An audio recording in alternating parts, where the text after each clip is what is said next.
microphone, studio of Kion, gangsta sound, my brother come over. It's a champion general flow. Listen, my reggae music is lower. Climb the tower, feel the warrior eternal power. My brother come over. It's a champion general flow. Listen, my reggae music is lower. Climb the tower, feel the warrior eternal power. Escucha a Dios si aún estás por este mundo. Voy a robarte tan solo 3 segundos. Quiero mandar tu mensaje muy profundo y pedirte disculpas por si me confundo. Soy un humano más que vaga en estos páramos, que se pregunta qué pasa si nos amáramos. Pero la guerra nos separa, así que páranos y únenos de nuevo, por favor, como quisiéramos.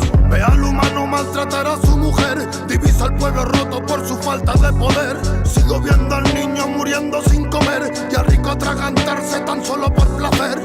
Quedamos pocos mensajeros del honor, fieles servidores del humano con valor, nobles narradores de palabra con amor. Solo faltas tú para guiar nuestro interior. It's a champion general flow. Listen, my reggae music is lower. Climb the tower, feel the warrior eternal power. My brother come over. It's a champion general flow. Listen, my reggae music is lower. Climb the tower, feel the warrior eternal power. Sé que no es fácil nadar en estas aguas, ni mantener el rumbo en este sin razón. Sé que me quemo si camino en la fragua. Este es mi deber cuando recibí mi don.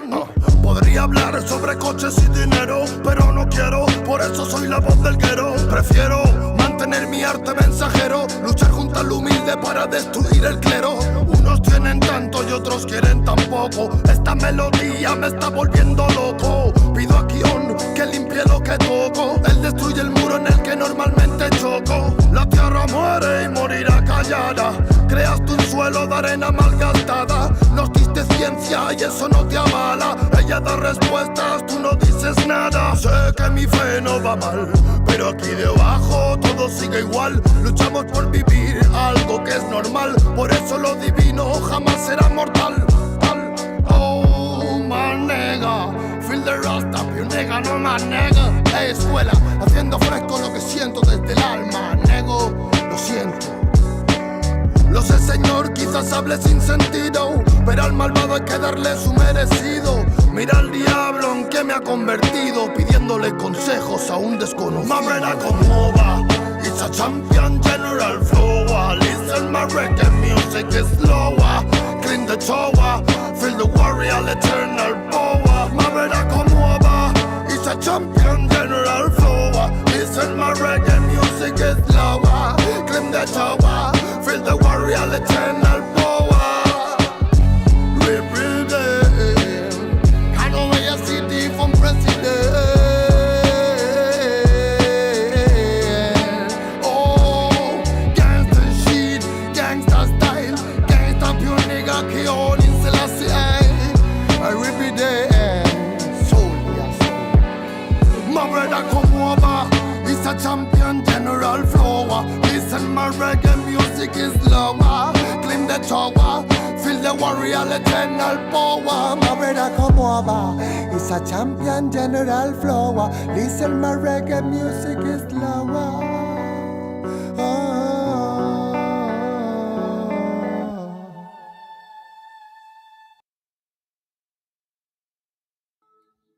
Isaiah chapter 58 and verse 1. Cry aloud, spare not, lift up thy voice like a trumpet, and show my people their transgressions, and the house of Jacob their sins.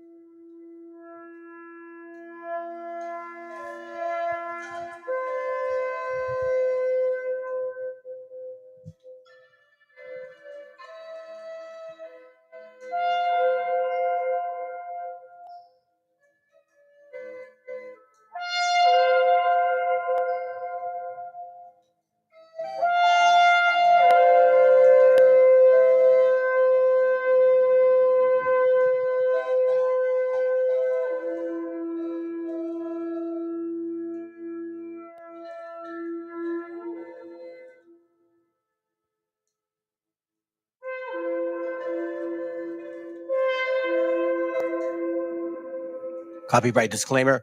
This content does not belong to Bible Chronicles or claim this intellectual property. The content provided today has and always will belong to the content owner.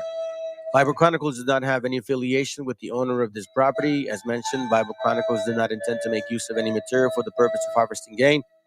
However, Title 17 of United States copyright law states material in use can only be done when it's for theological or general educational purposes, and thus Bible Chronicles believes that this principal material falls under fair use, which honors protection under Section 107 of the same U.S. copyright law.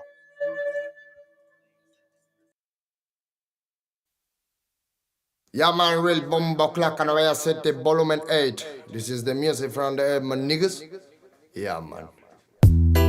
Oh, ribby damn, ribby damn. Hey, hey. La la la la la la la la la la la la la. You man a tribute from Black Hood Ray. Hey, hey, hey. Broken microphone, mystic lover sound, a dream of soul. Will my head alone, living in Zion, but Babylon. Broken microphone, mystic lover sound, a dream of soul. Will my head alone, living in Zion, but Babylon. Por soñar soñé que todo cambiaría, por pensar pensé, luchar a sangre fría sin perder la fe, viviendo el día a día, más con sentimiento que marcó mi sinfonía. Darle pan al que no puede comer, darle bendición al que sepa renacer. 3000 errores solemos cometer, pero solo un gran hombre lo sabrá reconocer. Y me di cuenta de tantas cosas, algunas crudas, otras bastante hermosas. Solo más sabios, personas poderosas, no aquellos bastardos que destrozan nuestras prosas. Es la perdición, mala situación de manchar tu corazón por tu mala acción. Dame una razón para darte mi perdón. Siento que tu alma se consume como el humo de este blon. Derramo poesía, arte mensajero que reclamo cada día. Pretendo ser sincero, más comparto mi alegría con todo caballero que mantenga la presión cuando andamos bajo cero. Sentimientos perdidos con calma, malos actos mancharon tu alma. No pide perdón quien dispara el arma, no sabe que un ladrón se bate con el karma. Broken microphone.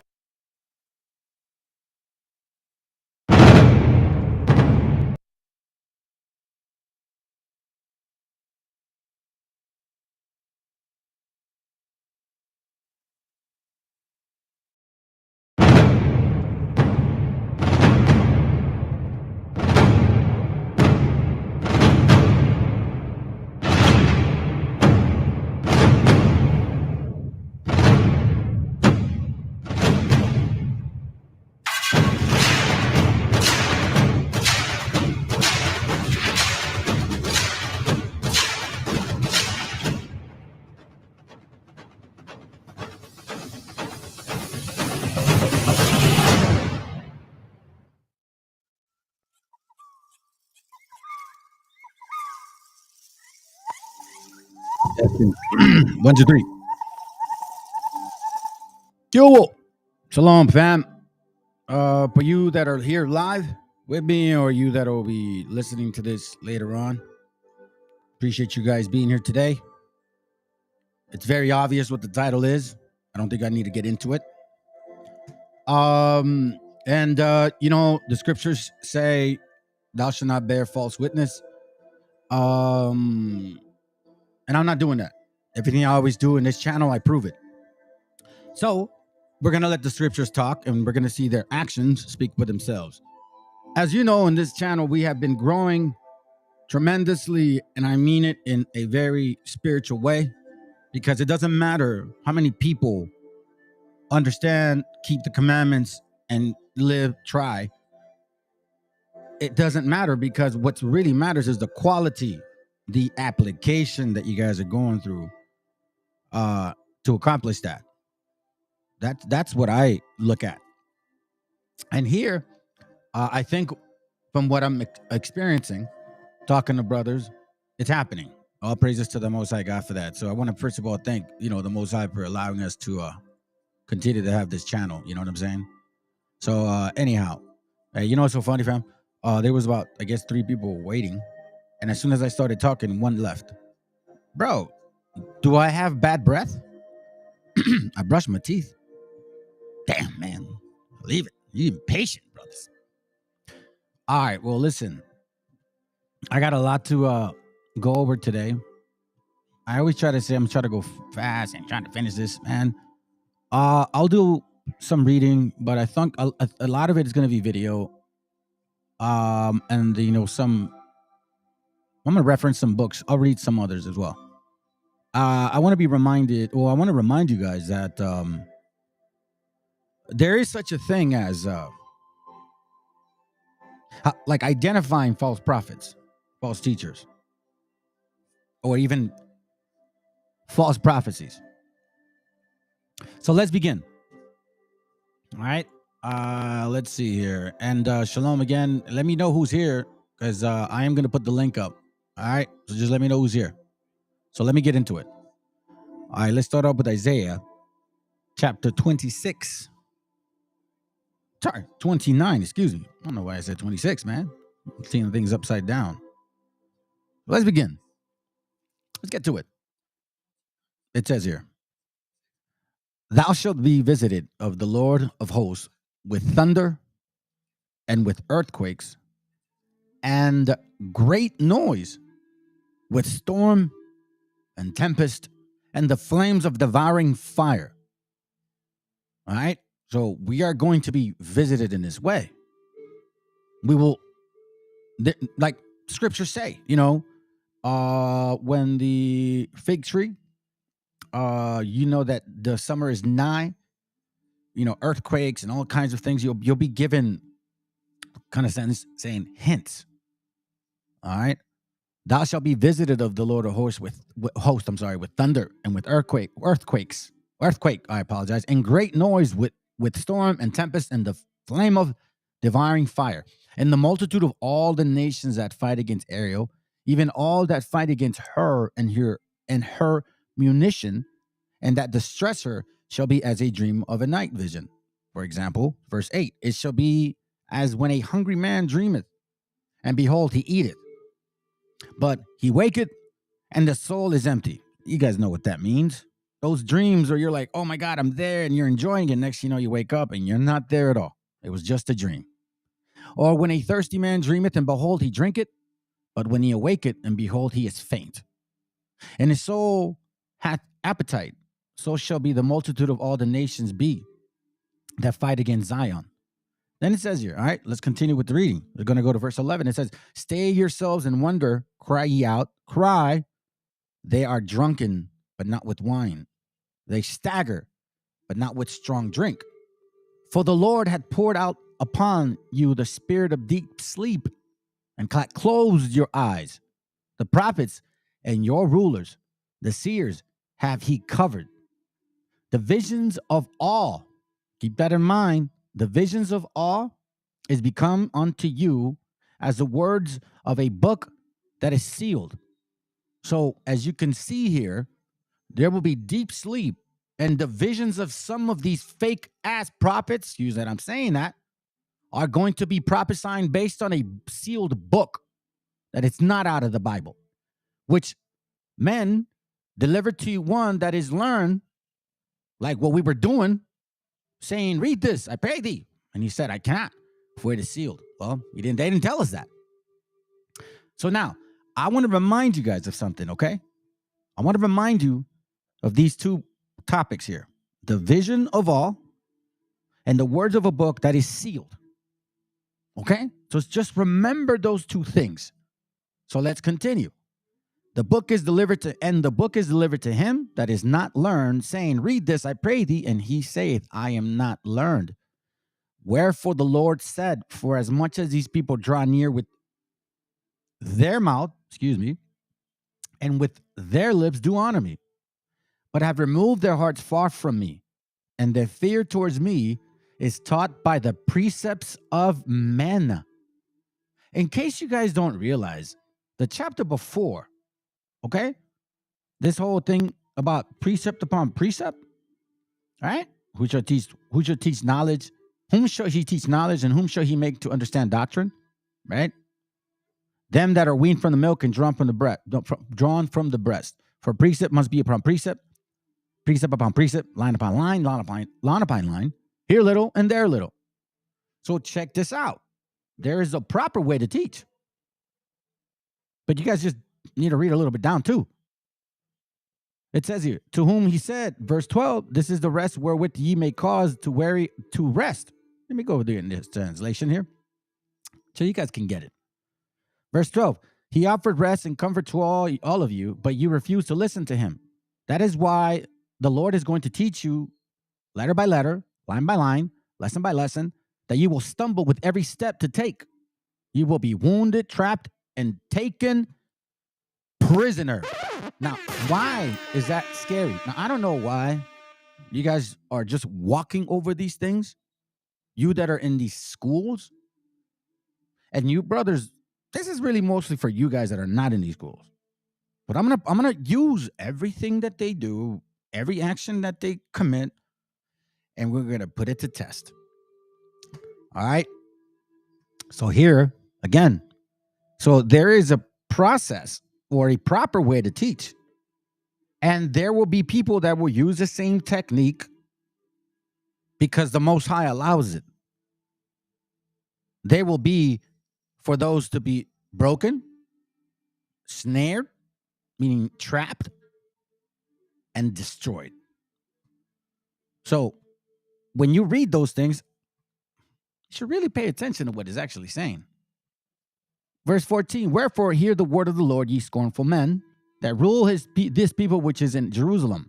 And I'm going to tell you something, fam. Jerusalem is a people first before it's a country. I'm going to tell you that right now. All right, so let's continue. Because ye have said, we have made a covenant with death, and with hell are we at agreement.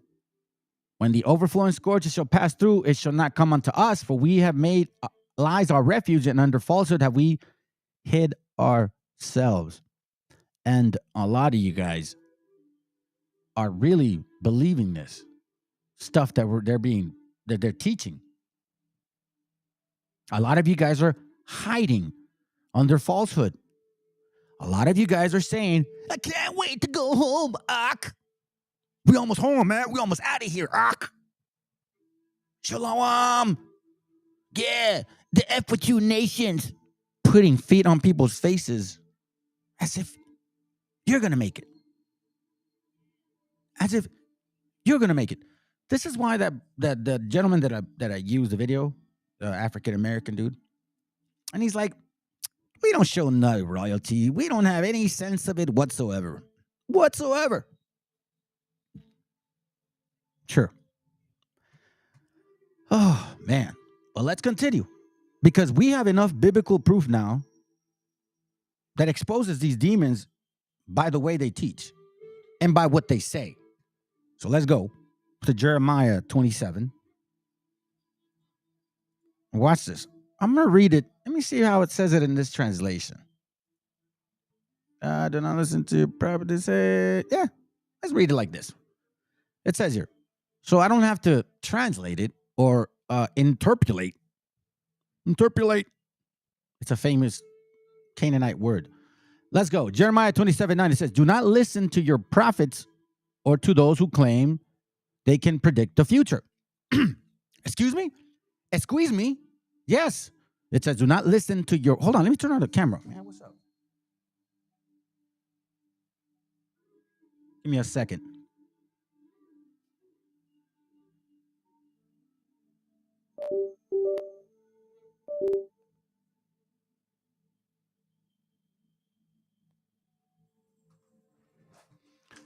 Oh, please. Hold on a second here. Hey, shalom. Shalom, Julio. Praises, man. I appreciate you having you here, bro. I'm going to put the link up if you want to jump up in a little bit, all right? You let me know if you want to jump on. It says here, do not listen to your prophets or teachers or to those, you see, your people and those others, right, who claim they can predict the future, comma, either by dreams, or by calling up the spirits of the dead or by magic. Now, I'm going to remind you guys, let me remind you guys here that this 12-type chart came by a dream. Don't play stupid. It's a joke. But it came by a dream. So it says here, regarding prediction of the future by dreams or spirits of the dead or by magic, they all tell you not to submit to the king of Babylonia. Now, what exactly is that saying? So let's read that carefully here. I'm gonna magnify this. It says here, they all tell you not to submit to the king of Babylonia. Why is that? Why is that important? So, like, for example, don't we get a lot of these guys telling us, F with the white man, the hell with the white man? Isn't that what happens? Don't they go teach that? And it says, verse 10, they are deceiving you and will cause you to be taken far away from your country. Again, Jerusalem is a people first and a heritage before land. I will drive you out and you will be destroyed. But why, you say? Okay, let's continue reading. It says, they are deceiving you. I'm sorry, verse 11. But if any nation submits to the king of Babylon and serve him, then I will let it stay on its own land to farm it and live there. I, the Lord, have spoken. Okay, so as you're reading this, you're like, okay, so let's continue. It says, I said the same thing to King Zedekiah of Judah. Submit to the king of Babylon, serve him and his people, and you will live. Why should you and your people die in a war or of starvation or disease? That is what the Lord has said will happen to any nation that does not submit to the king of Babylonia. Then it says, verse 14, do not listen to the prophets who tell you to surrender to him. Do not listen to the prophets who tell you not to surrender to him. They are deceiving you. So you would wonder, why is he saying this in Jeremiah? Why is Jeremiah saying this? Baruch is the scribe. Why is he telling Baruch, yo, write this stuff down, bro? So he's like, okay, they're deceiving you. Those that tell you, listen, like, for example, right now, what are we getting in the street? The hell with the white man. F the white man. We're going to put you in slavery. We're going to do this. We're going to do that. And all of these things against what? So-called the system, right? Let's continue. There's a proper way. But let's see what's going on here. And why is he saying this again? It says it twice. Verse 15, the Lord himself has said that he did not send them. They are lying to you in his name. And so he will drive you out and you will be killed, you and the prophets who are telling you lies. Now, he says this twice. He references several, okay. You guys want to know why? Because instead of you putting your effort in repentance, sincere repentance, examination, breaking those clods, what else? Going through the shackles. But let me change this, man, because I don't like that it does that. I don't need the commercial stuff. It's gonna try to do a commercial. Give me a second, fam. The hell, man. What's going on with you, dude? You guys just play some cheap stuff now. Anyways, hold on a second, family. Bro, for real? Oh, man. What's going on here? Let's see. Drum. I'll put a background music, fam. Give me a second. Drum with flutes. Alrighty. Alrighty. Let me see if it does it.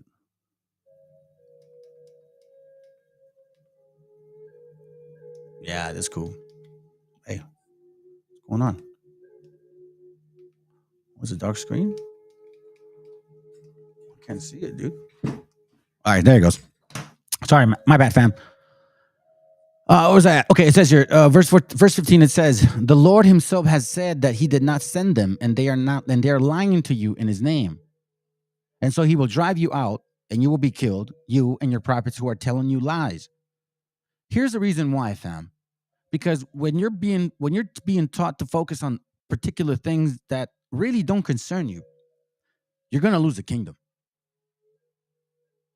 Because quite frankly, I've said it several times in this channel. I'm not really worried. I don't know why in the world people are doing this, but if anything, you should be so freaking happy that you have the privilege to repent. Honestly, that should be your main focus, that you have a sincere opportunity to repent and the opportunity to actually make it. The Most High said, man, vengeance is mine. Verse 16, here's why. Then I told the priest and the people that the Lord had said, do not listen to the prophets who say that the temple treasures will soon be brought back from Babylonia. They are lying to you. Let me repeat that and let me read it in this translation, okay? Verse 16, it says, also I spake to the priest and to all his people, saying, thus saith the Lord, hearken not to the words of your prophets that prophesy unto you, saying, behold, the vessels of the Lord's house shall shortly be brought back again from Babylon. For they prophesy a lie unto you. You know what that's saying? And by the way, for you idiots, I say, oh, those are vessels, not talking about the nation. Really? So that's why in Romans 9, it talks about vessels of destruction and vessels of I don't know how it goes, but it's Romans 9, I believe. It's identifying people as vessels as well. It's a parable. And I believe it talks about it in Corinthians as well. So here it's saying, if those people teach you that say, hey, we're going to get the kingdom back soon, bro. We're going to get the kingdom back soon, Ark. They prophesy a lie unto you. That's what it says here. Behold, the vessels of the Lord's house shall now shortly be brought again from Babylon. Like, for example, wasn't One West teaching that the year 2000, they'd all go home? I mean, for real? They were saying that. They were saying that. So now, and I'm going to touch on that real quick in a little bit. I'm going to continue on that topic, but I want to say something. So when I read this the other day, I was like, man, I think I understand now why our people did what they did.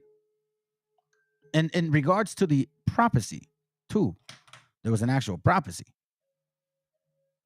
And let me see if I can find it here. I had the article, but I'm going to play the video. All right, I want to show you guys something. Verse 17, it says, hearken not unto them, serve the king of Babylon and live, wherefore should this city be laid wasted? But if they be prophets, and if the word of the Lord be with them, oh, watch out. Let them know, let them now. Okay, I'll read that after, all right? Hold on a second. Let me show you this real quick. Hold on, let me see. Hold on, what's going on? Hey, shalom, bro, shalom. Let me just show you this real quick. All right, I'm going to play this video, all right? I wanted to read it, but I think the video is better. It's like 3 minutes long, all right? Hold up. Here it goes right here. So it made me wonder about, like, the Aztec prophecy or the Mexica prophecy, right? Regarding the that are about what our people were expecting. And I can see now why the submission. Now, there's a lot of stories behind it. But I think because we understood the scriptures, we knew that there was a time. Like, it's time now. Here you go. Watch this. Let's check it out. The Emperor Moctezuma was wise, brave. I'm going to leave these two screens on because I don't want them to block me, okay? I'd like to show you this, but this is BBC. All right? Hold up. Let's go. The Emperor Moctezuma was wise, brave, and a very sensitive ruler. But like all Aztecs, he felt that fate was out of his hands. The Aztecs had a strong notion of doomsday. They knew exactly when their end times would come, and these were upon them now. The cycles of time that ruled Aztec life were recorded forever on a massive sunstone, a type of calendar which governed their times and their ritual sacrifice to the gods. Quetzalcoatl had preordained the year of his return, and according to the calendar, that year had now come. The Aztecs knew that the end was very near.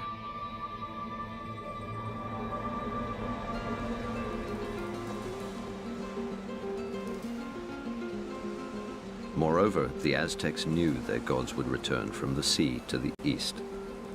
Some even thought they would return as white bearded men. All eyes were on the coast. As the predicted time draws near, priests, wizards, and astrologers grew edgy.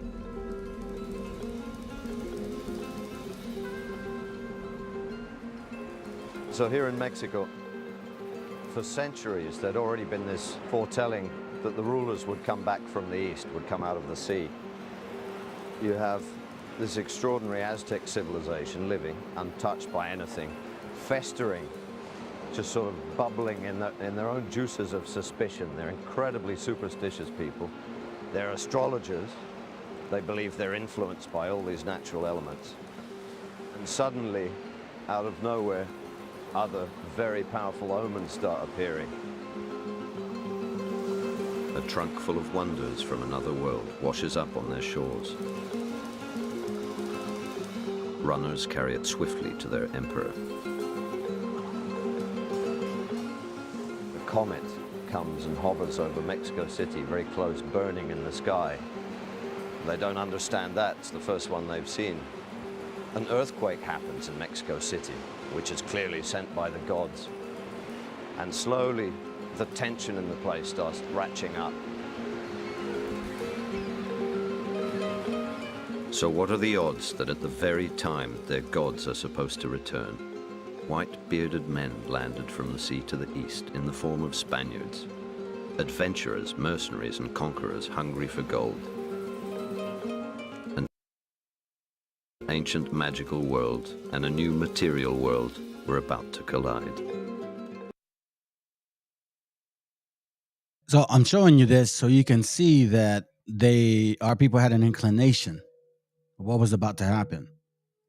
The scriptures talk about this again. So let's go to 17.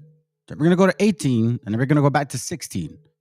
So it says here, and family, take out your Bibles. I know that you want to see the screen, and I do it out of courtesy, but honestly, y'all should be taking out your books because and I'll say this, man. When I started watching these videos, right, and I noticed that I was showing the screen and I show my face, that's cool, but I could see why people there's a need to see another human. And it's just weird, man. So that's why I'm leaving the screen on. My family was like, yeah, I don't know why, it just seems that way. So it's cool, bro. It's okay. I don't care. So please take out your Bibles. Follow me here, okay? So I can actually read this. So it says here, verse 17, hearken not unto them, serve the king of Babylon, and live. Wherefore should this city be laid waste? Now it says, but if they be prophets, and if the word of the Lord be with them, let them now make intercession to the Lord of hosts, that the vessels which are left in the house of the Lord, right, and in the house of the king of Judah and at Jerusalem, not go to Babylon. So what it's basically saying here, instead of these people saying, it's almost over, we're going home, yeah, F the white man, they're going to get it. Instead of saying that, praying for the other nations to be destroyed, you're supposed to pray for the people that haven't been taken, to give them hope that they may make it. That's why it says in the other verses, listen, if they prophesy these things, you're going to perish, you're going to die, because you're going to be focusing on, it's almost here. Pack up. We're ready to go. Yeah, bro. Oh, okay, cool. As long as you can see the actual screen. Anyhow, so it's basically saying this. So it says here now, hold on a second. Going back to my point, okay? This is why I had to read this and I have to show you this. Now I know why. Detribalizing. All of these things come from the Most High, right? I'm not saying, and I've always said this, family. I've prayed that even since the beginning of this channel, that I was never misleading my gente. That if I was going to be an instrument of to mislead people, I wanted the Most High to destroy me then. I didn't want to be that. I don't want to be that. So I really was very cautious, even when I was starting to do these classes and these things were being revealed, because I wasn't really seeing other people. It wasn't like somebody's teaching me. I was finding these things that have been kept from us for so long. And it started since last year. I mean, we've seen a lot. Hey, Shalom, bro. We've seen a lot of people bring up, lately, I mean, before regarding Canaanite stuff and all that. But in regards to what I was finding, I did not find it anywhere. Okay. I didn't find it anywhere. So I was kind of scared, to be honest. I was scared not for my life. Like, oh my God, they're going to, I don't give a damn. My spirituality, I was scared for my spirit that maybe I was done. Maybe the Most High didn't want to deal with me. And I was being led by, the deceiver. But I continued. I figured, well, if that's your path, that's your path. Just like Jeremiah, man, I don't want to teach this stuff no more. Nobody believes me. It didn't matter. But anyways, going back to the point. Now I see why you particular nation, you tribe that I was talking about yesterday, now I can see the spirit even more. That's a very noble thing what y'all did, bro. The Meshikas. Let's listen to it again. A very noble thing that they did. For the sake of the rest of us, let's go. Native Mexicans like Emiliano Zapata or Pancho Villa and countless others. Because of our resistance, you were able to maintain your tribal identity. Yes, detribalized, displaced Native Mexicans, aka mestizos, we shed our blood. Did you hear that? We shed our blood so that the tribes today would be able to maintain their tribal affiliation. The truth is, without the resistance of displaced, detribalized Native Mexicans, they would have wiped all tribes off the face of the planet. Due to our resistance, you were able to maintain your tribal identity. And right now, a lot of you natives with tribal affiliation are sounding a little ungrateful. So I think you better just stay in your own lanes or start giving a little bit thanks to those of us and our ancestors, which are also your ancestors that shed our blood. So either humble yourself and give thanks or just step to the side because you don't matter. We don't need you. Again, we are 150 million strong, detribalized, displaced Native Mexicans, and we're growing daily. And to all those natives that claim that you need to have tribal affiliation to be native, you need to find yourself.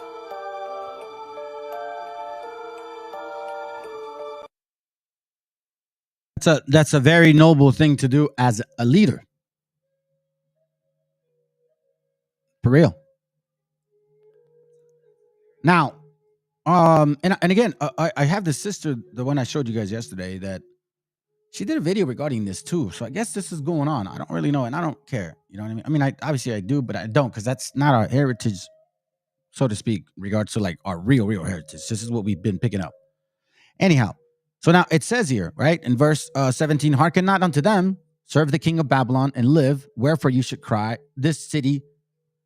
wherefore should this city be laid waste? All right. So now, why am I reading all of these things? And why am I saying, let me rephrase that. So what you're saying, Joshua, is that we're supposed to serve these people?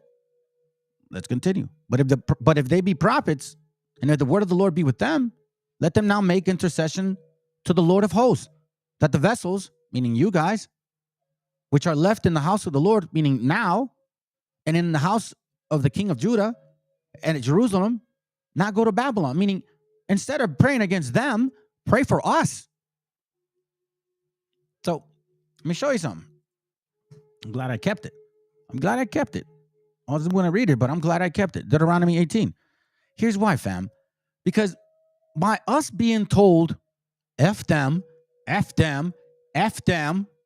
we're going home soon, we're the real people, God looks like you. No repentance, no salvation, nothing of any sort. I know they talk about it. They give you guys scriptures, but they give you scriptures like Band-Aids. I'm telling you, fam, I've gone through this with them. Going through something, yada, you that are spiritual should understand this. And you share it. They're like, oh, I got you, Ak. Hold up. They go like this. You can hear it in when you get them on the phone and shit. They're like, they're like doing the thing. Oh, hold up. Give me Ciroc, Ak. All right. Ciroc. Okay, cool. All right. Shalom. That's it. That's it. Good luck. You're going to prophesy and have the people misled and misdirected. That's what it's basically saying. Deuteronomy 18:20, he says, but the prophets which shall presume to speak, I'm sorry, yeah, now I'll keep it here.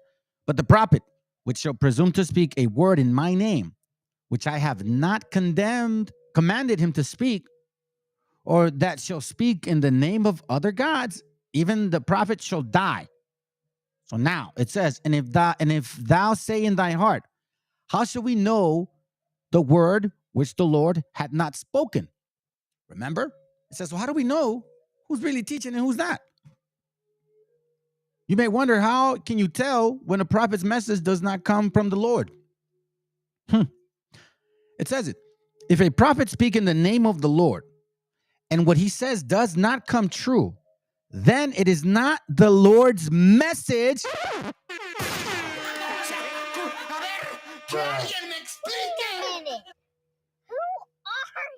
That prophet has spoken on his own authority.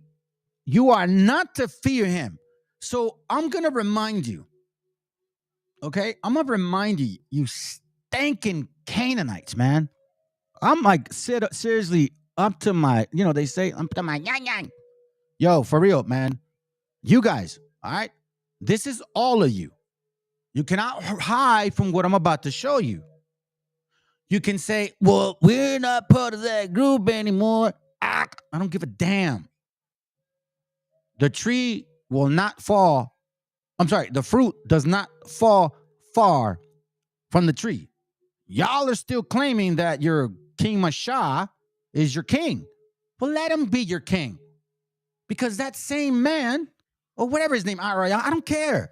Because he's not our people. And definitely not my elder for sure. But check this out. I'm going to show you something. You boast about your so-called heritage. You boast about the other nations doing something to us. You boast about the enemy is the so-called white man. But guess what? We've been finding, because the scripture said, if whatever the prophet says doesn't come true, then that's a liar. Since last year and the year before, and other brothers have pointed out Canaan, the Most High then revealed a little bit more to us recently. And everything that we've been sharing up until last year to this year, it's actually manifesting. Because guess what? Now people are talking about the fact that conquistadors were African Americans. Yeah. So I haven't been lying. I've been saying this since last year.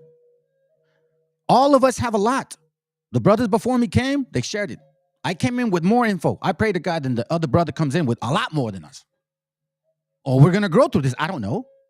But it says, if a prophet speaks in the name of the Lord and what he says does not come true, then it is not the Lord's message. That prophet has spoken on his own authority. You are not to fear him. Why? Because they're going to die. They're going to die. Oh, dear. Oof, man. Oh, I'm so, bro.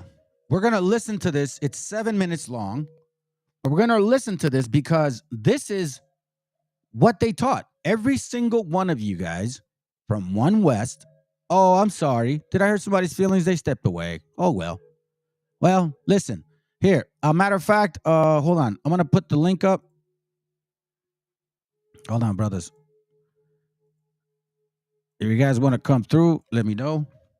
Or if somebody wants to debunk what we're about to share, y'all, just wait. Don't rush it. Don't link on and then expect me to just let you on, because I'm not going to do that. Send the message saying, yo, I'm going to link up, then we'll see. Don't interrupt the class. But let's educate ourselves and educate these other people. Remember what the scripture said, family. Let's read it again. Okay? We're going to read it in this translation because they like to read that. When the prophet speaketh in the name of the Lord, if the thing follow not, nor come to pass, that is the thing which the Lord had not spoken, but the prophet had spoken it presumptuously. Thou shalt not be afraid of him. All right? Let me see what you got. Okay. So let's listen in to the video. I'm gonna make it big, fam. Hold up. I want y'all to see it. Because they may take it off. Let's go.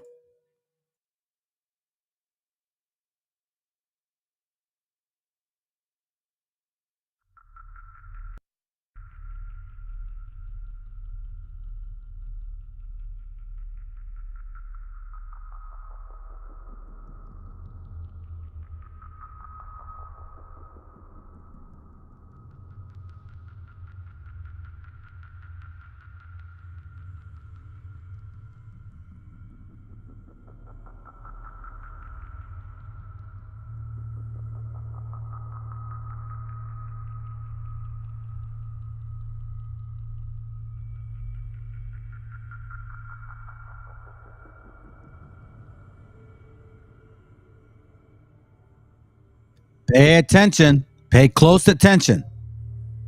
Write down the scriptures too.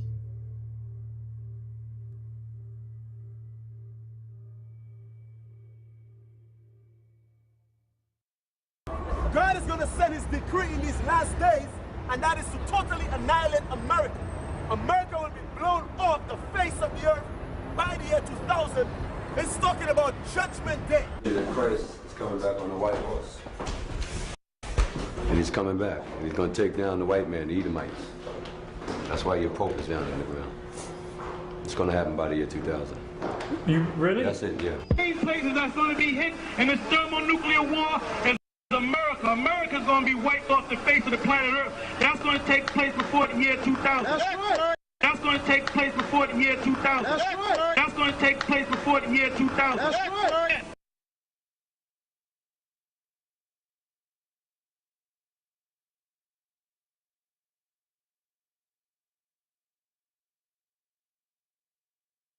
America's going to be wiped off the face of the planet Earth. That's going to take place before the year 2000. That's right.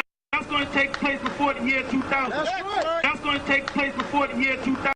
That's right. America has less than 628 days. America has less than 628 days. America has less than 628 days before this country is taken out in thermonuclear destruction. This kingdom, America, is going to be destroyed before the year 2000. Evil kingdom that God spoke of in the Bible. And all you so-called white people, your condemnation, you are condemned to what? Hell. And you're going to be in hell, you're going to be oppressed before the year 2000. Christ is going to come back. Museum America is going to be destroyed before the year 2000 by thermonuclear destruction.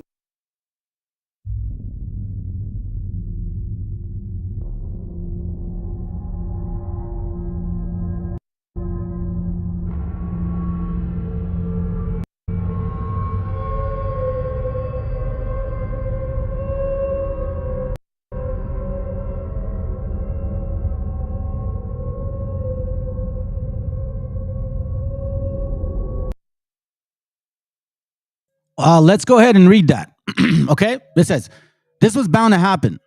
Although they've destroyed nearly all videos of brothers, including myself, prophesying doomsday, end times, enslavement of all white people by Y2K, a few videos managed to still be around. I see you found one of them with Shabbat, prophesying falsely. He is now looking foolish with these videos in circulation, but hey, truth is truth.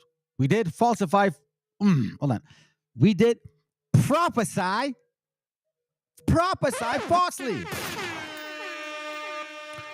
Brother is repenting, all praises. And we have been, and then we have to be held accountable. Gotcha, bitch. Many lives were destroyed because of this.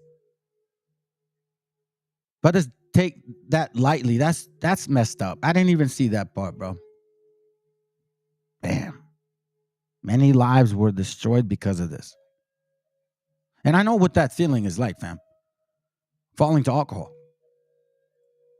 Yeah, I don't want to be there. You don't want to be in any net.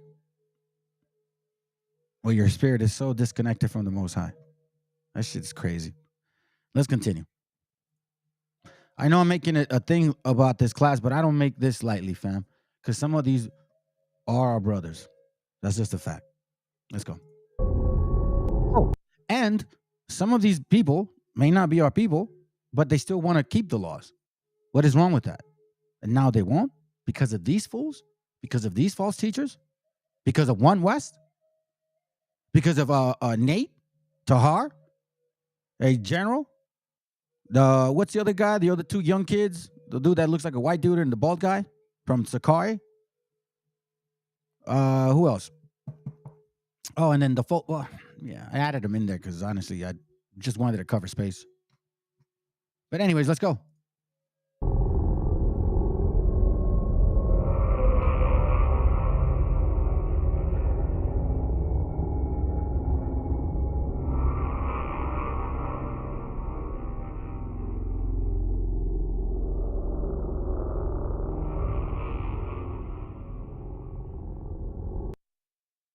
Let's read it. It says, well, first of all, let's go back to this.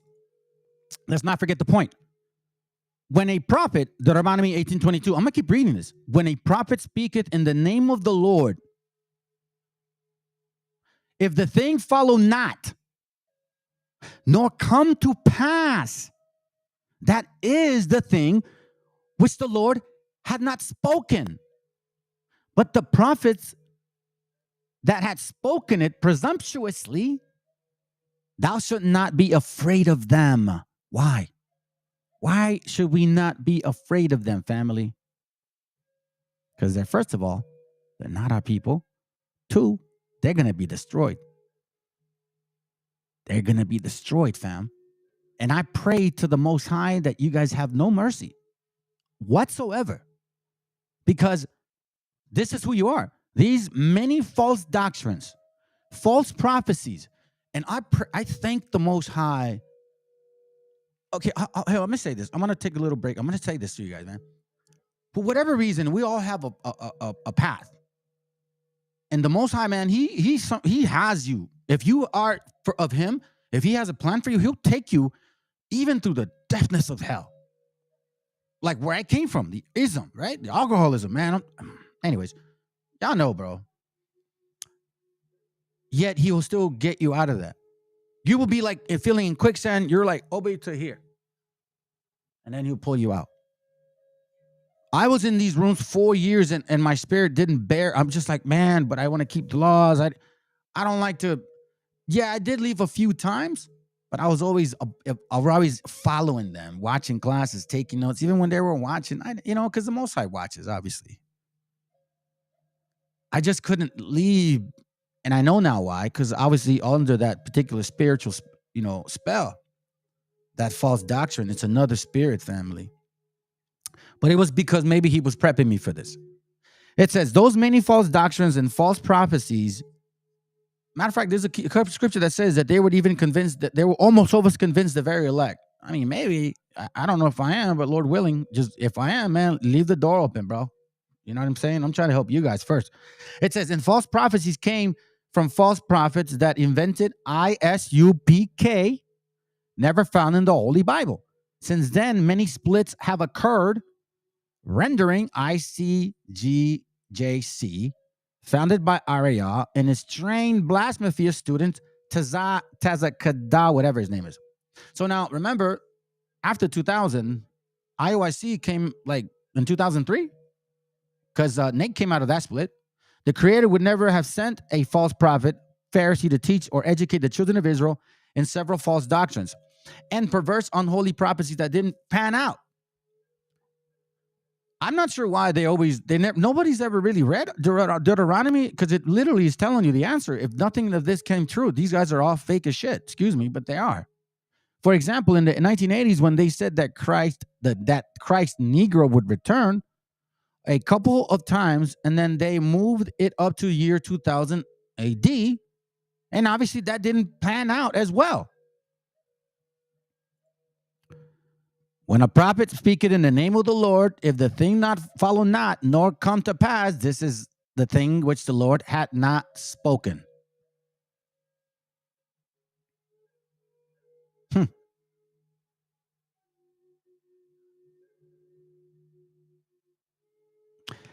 Isaiah 41 says, 22, let them bring forth and show us what shall happen. Let them shew the former things, what they be, what they may consider them, and know the latter of the end of them, or declare us things for to come. So now, the reason I'm really stressing this out, fam, is because look, I brought out, I don't know, Habakkuk 1:8. Nobody ever touched on that. Black Conquistadors, actual documentation books showing through the scriptures. I mean, I can't even remember. I don't even want to. It's stupid to even list it, bro. Like, it makes no sense because then I'm being vainful here. Let me see, bro, what you're saying. And Esau smearing our bros culture that Y2K to the Maya and the end of the world is retarded. No such thing. Yeah. Keep in mind, all Mesoamerican calendars derive from one source. All praises, bro. And you know, honestly, this is why this is important, because if they came in, this is One West branch right here. This is not me. This is One West. This guy here, Araya, that is who they believe. Like, that's who they followed. He brought that out. So let's continue listening. Let's go. And I'll shut up.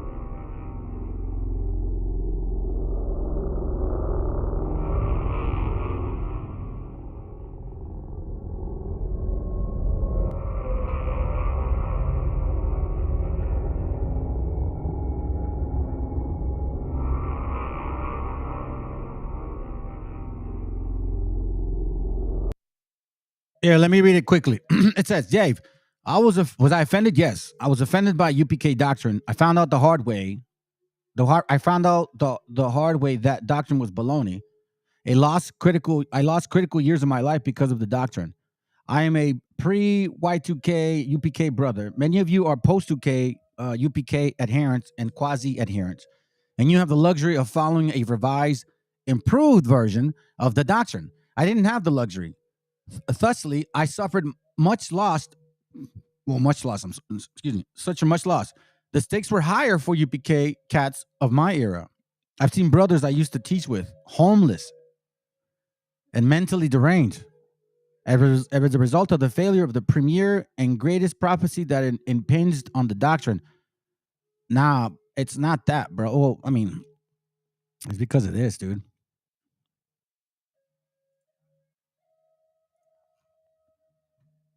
Because of this.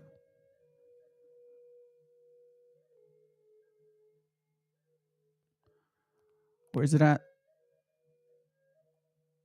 That Jeremiah 27:15, it says, I have not sent them, said the Lord, yet they prophesy a lie in my name, that I might drive you out, and that ye might perish, ye and the prophets that prophesy unto you. That's why. That's exactly why this happened. You know the reason? There's no other damn reason. This didn't happen. This didn't occur. So it says here, I didn't have the luxury, It says here, homeless and mentally deranged, premier. Okay, that being, okay, hold on. The impingement on the doctrine, that being the return of Christ, established of the Negro in the land of Israel, and dethroning of the white man by Y2K. You see how he says Negro? He doesn't say Hispanics, natives. He says Negro. Some brothers choose to continue holding on by improvising, improving, and revising the original doctrine. I decided to let it go altogether. The failure of the prophecy revealed to me the falsehood of the movement, the false self-declared prophets who found the movement, and the infantile and immaturity of the doctrine. I can never be won over by that doctrine. There is an old saying, fool me once, shame on you. Fool me twice, shame on me. Damn. Do that. Let's go.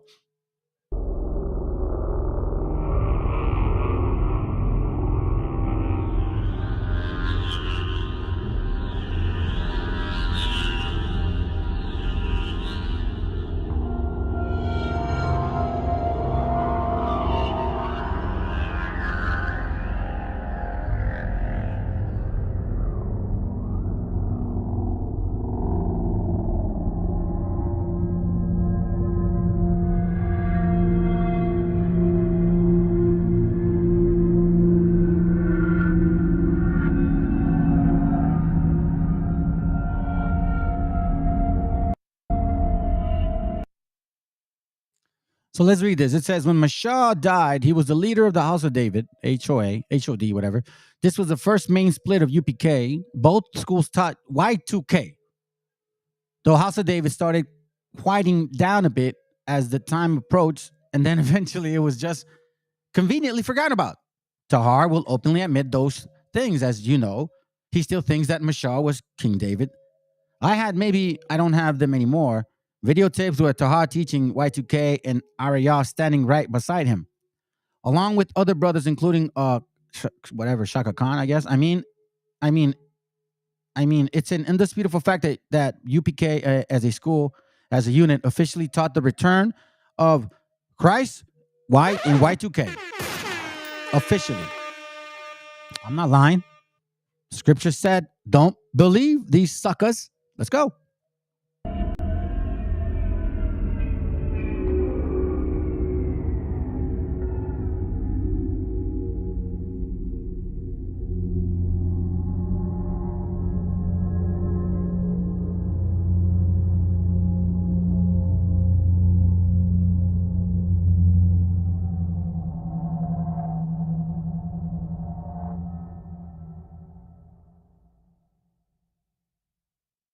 I started reaching out to different churches and things of that nature. But before I did, I started examining everything.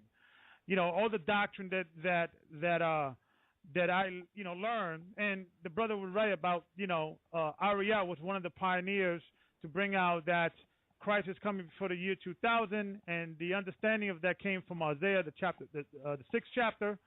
That after 2 days I will restore you, and after the third day you'll live in my sight. So he figured that the third day is after the year 2000. So that they kind of came with that understanding. Everybody in the school at One West preached the year 2000 prophecy. That Christ was going to return in the year 2000. All of us. That was sanctioned by Haria. You teach us on the street, and 34th Street camp. I was in 34th Street camp, right in front of the bank. What's the name of the bank now? The name of the bank. Citibank. I was out there teaching that for almost 10 years, from 1989 to 1999. I was teaching that. Oh wow! And I was ordered. I was ordered to teach that. If I wasn't teaching that, they'll kick me out. Ordered. I was ordered to teach that. If I wasn't teaching that, they'll kick me out. I was ordered to teach that. If I wasn't teaching that, they'll kick me out. Excuse me, Elder, but even in the late 80s, they were teaching about Christ coming back in the year 2000. Yeah, they were teaching that. When I came in, they were teaching that. 1989, they was teaching that. If you were among those who preached that doctrine back then, or are currently being led astray by the false teachings that originated at One West, it's not too late to repent and truly receive. Hey, he's not lying about this, family. He's not lying, man. That spirit is not a joke. I'll say this quickly. I got COVID, and I got real sick. Like real sick. A lot of my family was worried. I'll say it like that. Those times kept me out of that school. I couldn't go because I was sick, I was seriously sick. And I started noticing how selfish they were, asking me for alms while I wasn't attending because I was sick. I wasn't even really concerned about my own bills. I mean, obviously I was paying them, but I wasn't thinking of them, let alone I wasn't thinking of alms. So I started seeing more clearly what was going on. And then eventually, because I wasn't being indoctrinated so much, that spirit couldn't hold on to me anymore. And then I just stopped. But as soon as I realized that, there was like this chain, like it just, I felt it's different. And then all this understanding came. You know what I'm saying? And we have proof that they were like, he said he's teaching since 1989. That's not coming out of my mouth. So I ask you, IUIC, ISUPK, GMS, Sakari, Popey, Gia, whatever, all of you guys that came out of One West that still teach that stupidity, all of you guys, okay? Here it clearly shows that y'all are full of shit. Thou shalt not be afraid of him. Why? Because you guys are fake. You're not the people of the book. You've had the Bible since. Matter of fact, I'm going to continue because I'm going to show you guys something. You see, the thing is, I'm finding info that you guys are giving me. I don't know. You're literally putting it on the platter for me to chop it in pieces. You guys think we don't read? I guess that's what they say. You know, if you want to read, right, put it in a book. If you want to hide something from the black person, put it in a book. I don't know.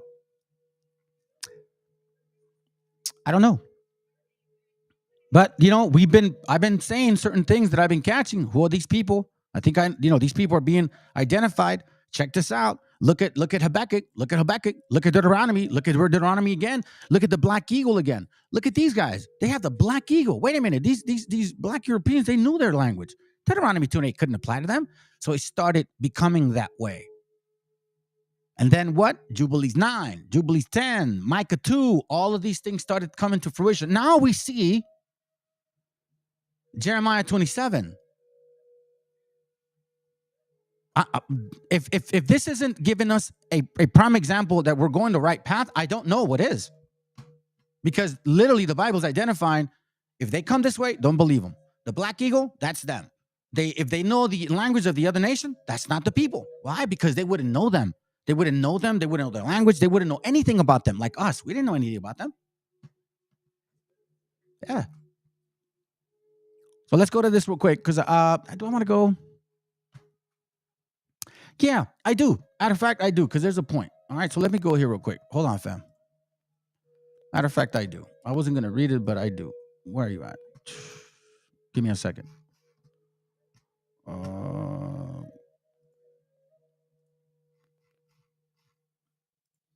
going to go to Jubilees, chapter 10.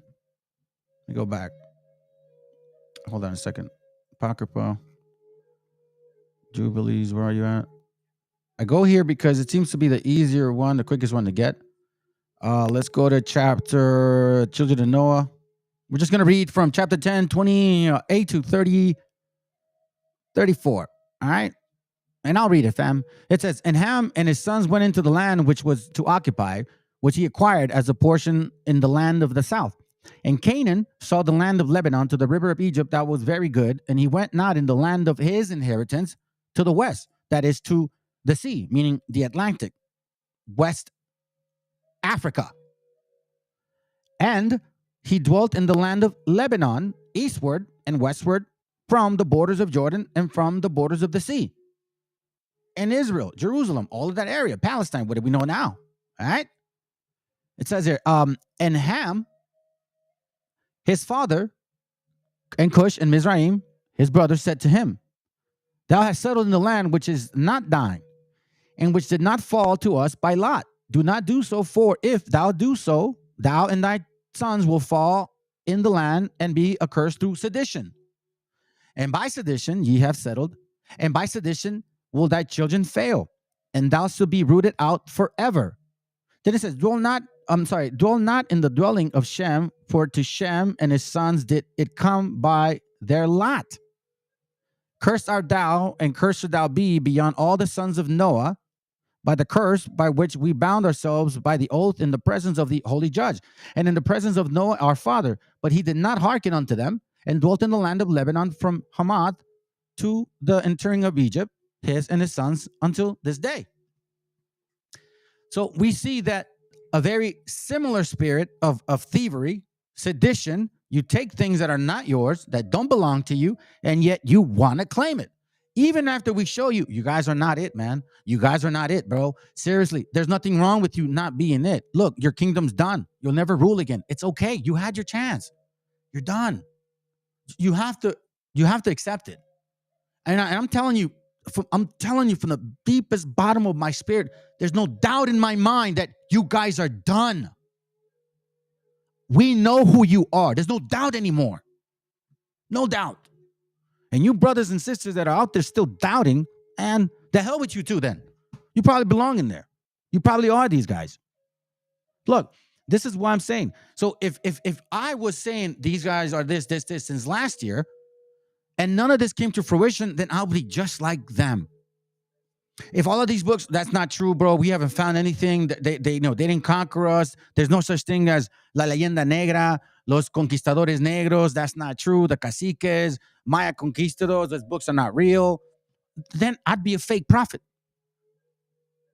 Oh, damn, it fell? No, I didn't. But what I'm doing is I'm showing you guys what I'm learning, and it's coming true. I'm not saying I'm this, I'm that, and no, the Most High's given us this understanding. Why? Because the time is now. Because the real people of the Bible are finally waking up. Come on, bro. What's going on? Gotcha, bitch. That's why. So look, I'm going to show you this. This is from an old video I have. On us that we are them. This was, look, so in case you guys start thinking I'm BSing you. And nothing but the... This is from... I think it says May, something like that. Hold up. Give me a second.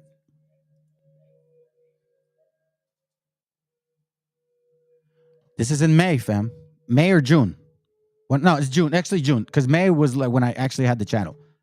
So I started noticing these things because when I left, I'm like, okay.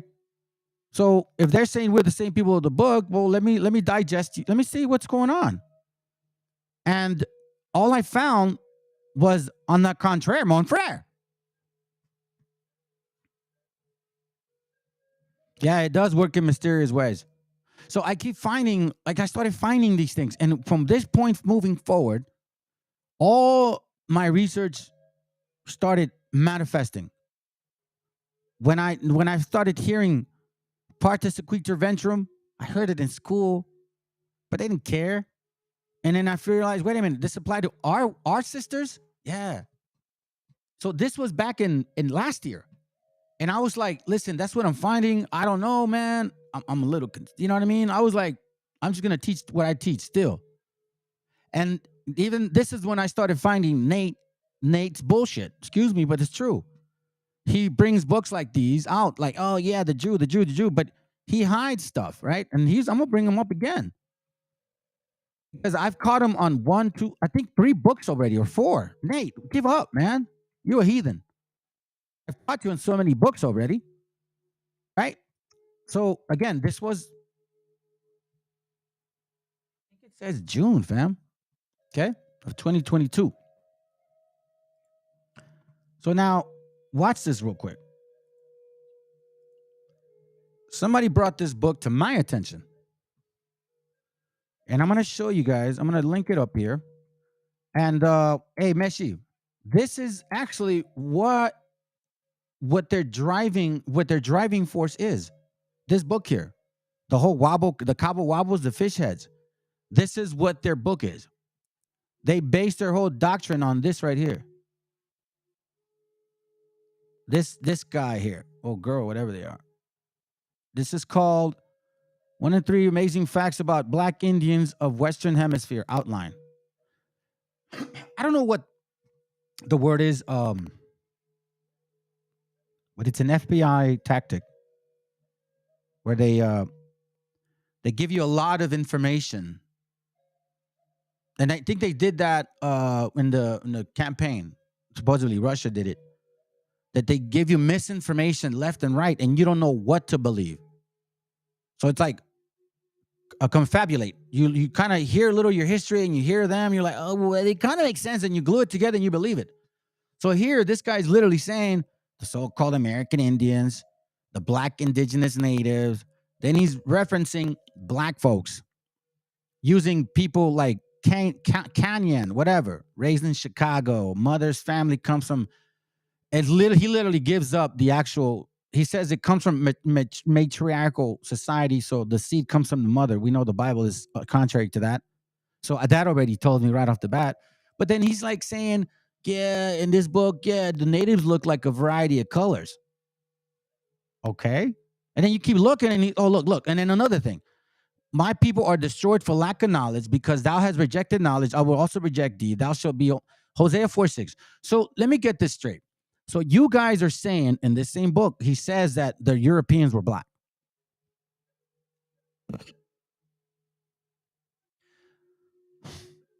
He says the Europeans were black. They came here and took these black, and he says black. He references black as an African, like Africanoid features and shit, like Ham.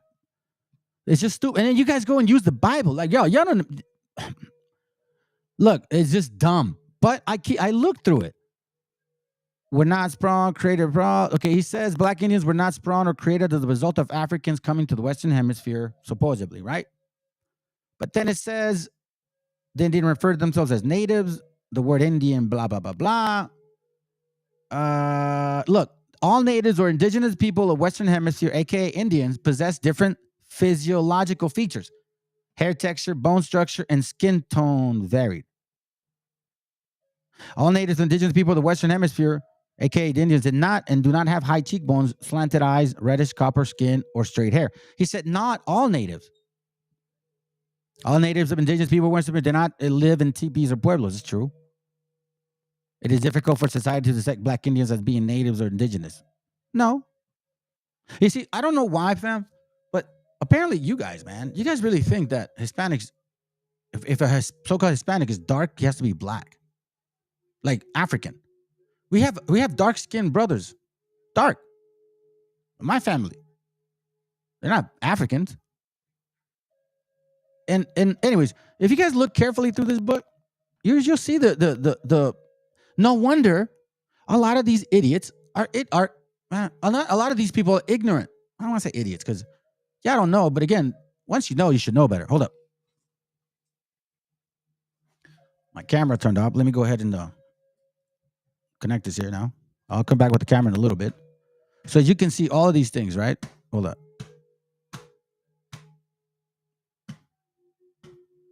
So look through this book, fam. This is where they actually get their whole doctrine. Look, a native people of indigenous people of Western Hemisphere, aka Indians, spoke different dialects of a language synonymous to the Hebrew language. So as you can see, they want to smear them. Look, here it goes. Most early European writers during the 14th throughout the 18th, including pale-skinned Jews, agreed that the heathen savages of the Western Hemisphere, aka Indians, throughout the Americas were without a doubt descendants of the lost tribe of Israel. Pale-skinned Europeans by the name of James Adair, right? Then he says, he's, descendants of the lost tribe, James Adair. Hold on a second. Then he goes and says here, Nate Turner, Paul Cuffey, Crispy Uddux, Donald Luther King Jr., Tubman, Vesey, Poole, a.k.a. Honorable Elijah Muhammad, among the million of others, were indigenous of the Western Hemisphere, a.k.a. Indians. The title Black American and African American are fake, inappropriate European colonized titles to keep indigenous people from Western Hemisphere, a.k.a. blah, blah, blah. Blah, blah, blah. Blah, blah, blah. Blah, blah, blah. Most African Americans, so-called, were asked. This says most so-called African Americans or so-called African Americans, when asked if any Native Americans are in their family, at least 95% responded with the answer yes. Wow. That makes you our people. Anyhow, let me show you this real quick.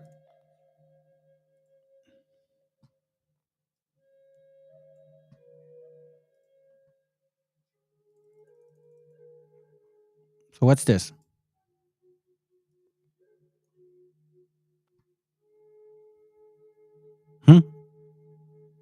Are you going to ignore that? Moors? So he's saying these people came to America and conquered you, African-looking Native Americans? So they conquered so you conquered each other? So look, watch this. The term Moor was applied to dark-skinned, brown-skinned, and reddish-brown-skinned people who are not only indigenous to Europe, but who went to West and North Africans.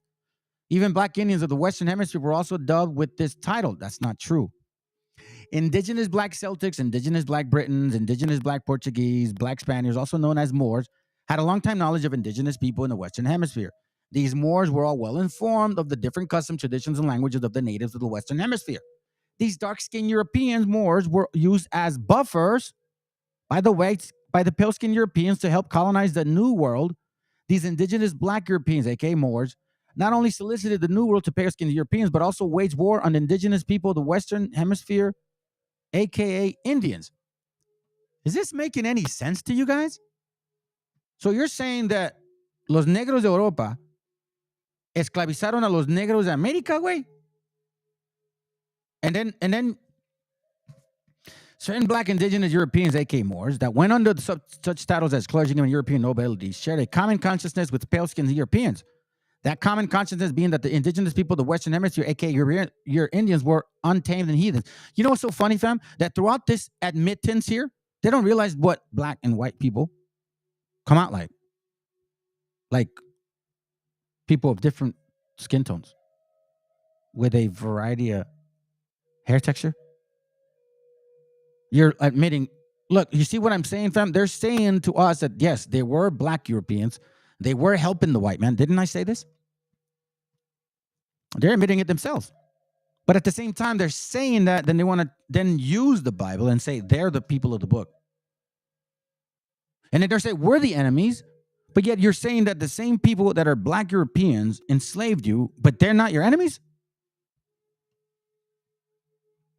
Look, both dark-skinned and pale-skinned Europeans who were either Britain, Gallic, or what you have, fleeing from religious persecution.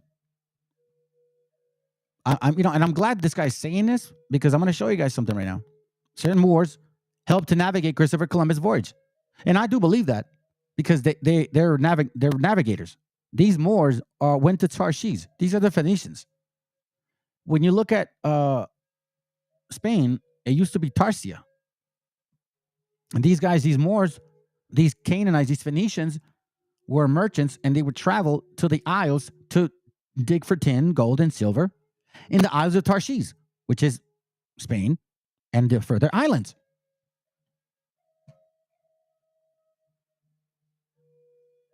See? So now, most black Indians of the Western Hemisphere found themselves seduced by European lifestyle, supposedly. Some black in the Indian nations sided with the British. After black Indian nations helped to set up colonial governments. Okay, see it, girls. You see how this is? It's like a lot of different directions of, yeah, you're here, you're there, this here. Bro, listen, bro. And I know you guys are simple ass Canaanites, and I know that you're simple minded. I'll say that right now because you're not like the other tribes of Africa. I met a lot of brothers, a lot of people in Africa. They're smart, but this tribe is not. You guys are easily confounded. Black Indians were not conquered by Europeans or the so-called white man. Black Indians had a rich history of intertribal warfare among each other that continued before the European arrival. In tribal warfare, all of these things. Then they start saying, where they say it? Where is it at? Black Snake. Where are you? Black Indians as well as the Moors. Hold on, fam. I'm looking for something. You guys can read through. I'm just kind of Nick a Jack. Okay, no. I lost. Then they go to children. They're broken chain of ignorance. That's an interesting one. Most Buffalo Soldiers were black Indians. You see? You see this, fam? Dispatched by U.S. Army. So the Jamaicans, Buffalo Soldier. Come on. What's his name made a song about that? You see how they're just mixing all kinds of information. This is psychological warfare. Right here. Psychological warfare. So again, psychological warfare, but you need a tool. You need a tool. Okay? I'm glad we're on that point. So we can continue. You need a tool. All right? And I'm going to show you who the tool is. Let me see. Let me see this here real quick.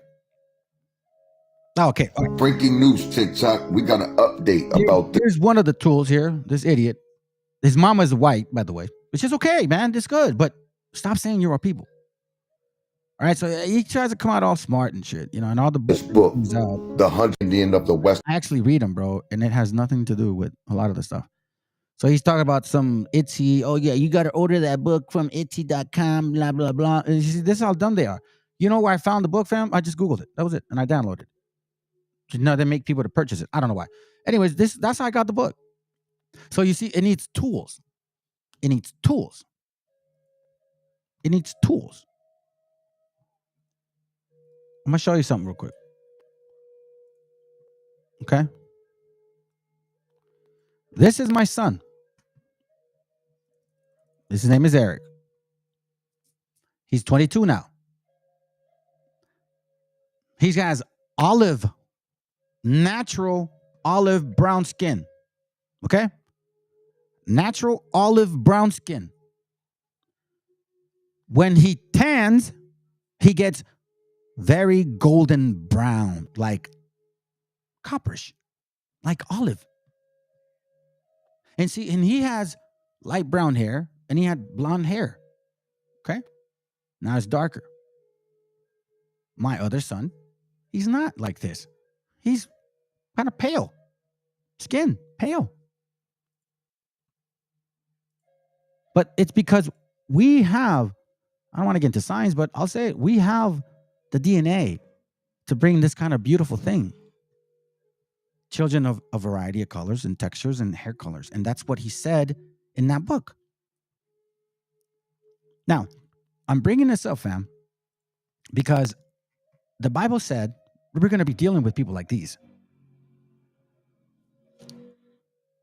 It says, now these are the nations which the Lord left to prove Israel by them, even as many as Israel had not known all the wars of Canaan, only that the generation of the children of Israel might know to teach them war, at the least such as before knew nothing thereof, namely the 5 lords of the Philistines, and all the Canaanites and the Sidonians and the Hivites that dwell in the Mount Lebanon, from Mount Baal-Hermon unto the entering in of Hamath.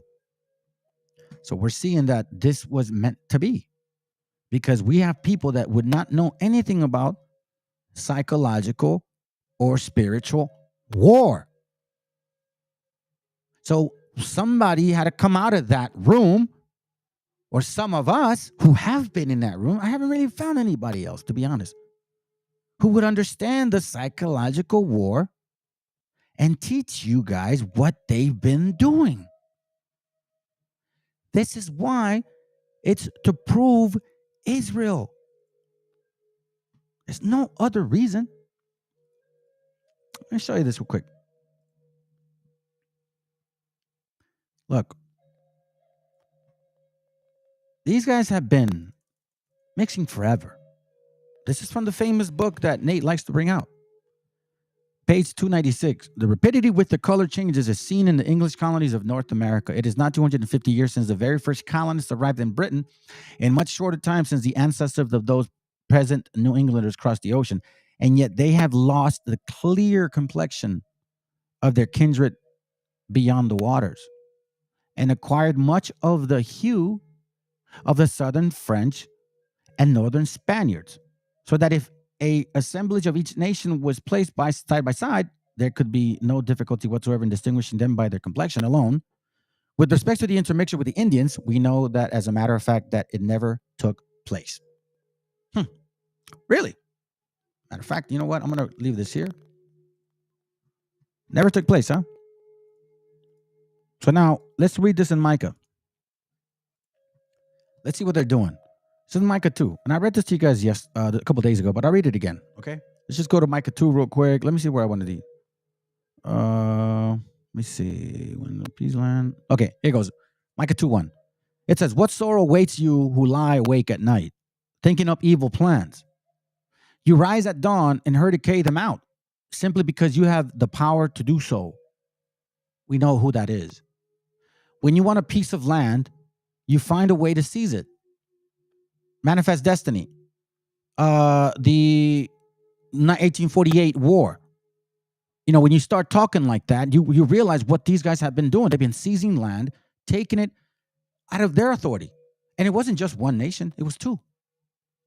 When you want someone's house, you take it by fraud and violence. Didn't they do that? 1846, 1848, then all of a sudden, Mexico, half of it is gone.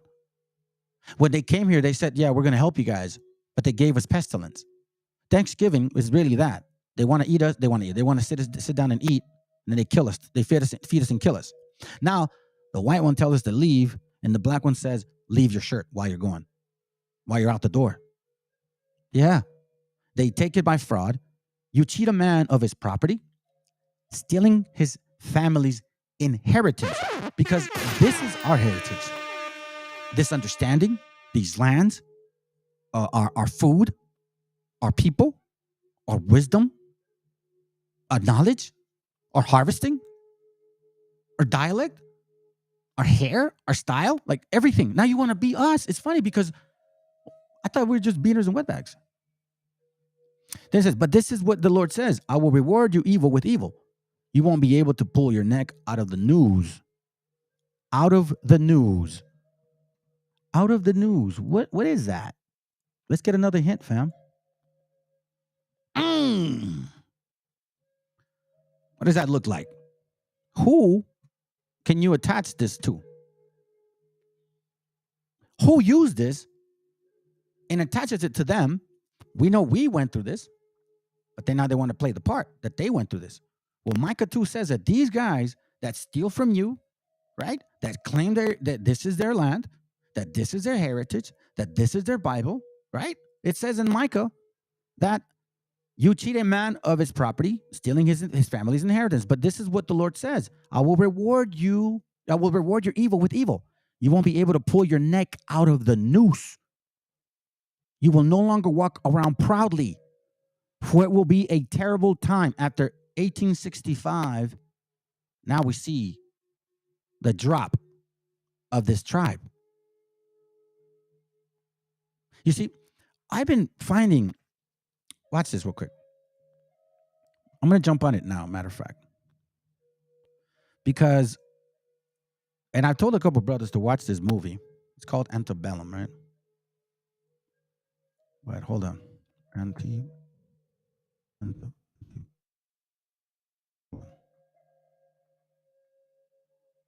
no, it's the wrong one. Wrong file. See if I can find it.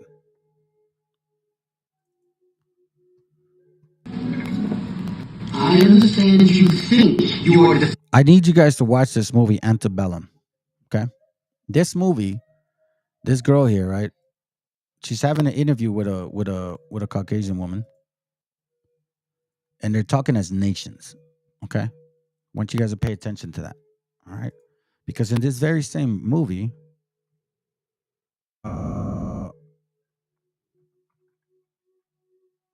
well, first of all, I found this. Okay? Let me pause this real quick for a second. I found this. And then I found this.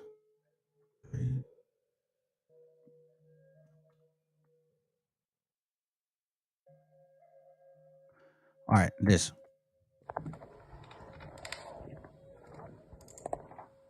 So I'm going to show you this first. I'm going to show you this first because last year, I was kind of bugged out about this movie. Okay? Last year, I was bugged out about this movie. Hold up.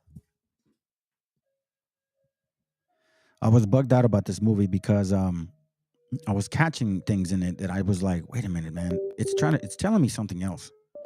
See, when you're a spiritual man and you understand the scriptures, you start discerning things that you see. So throughout the movie, they're saying certain things, right? But listen to this part here.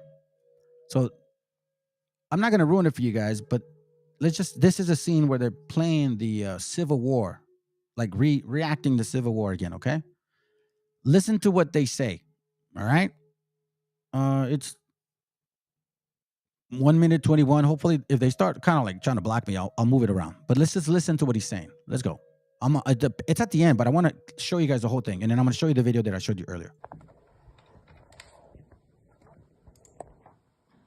I want to congratulate you on our defeat of the Yanks at Milliken's.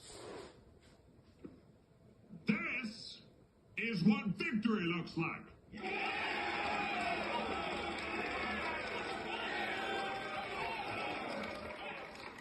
We got those blue-bellied bastards on their heels. belly bastards. They used to reference certain people of color blue.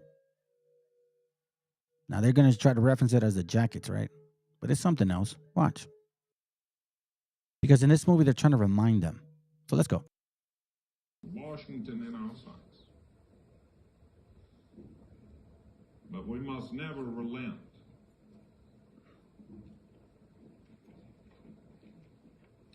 We are descendants of the gods. And we will fight with the same immeasurable courage and vigor.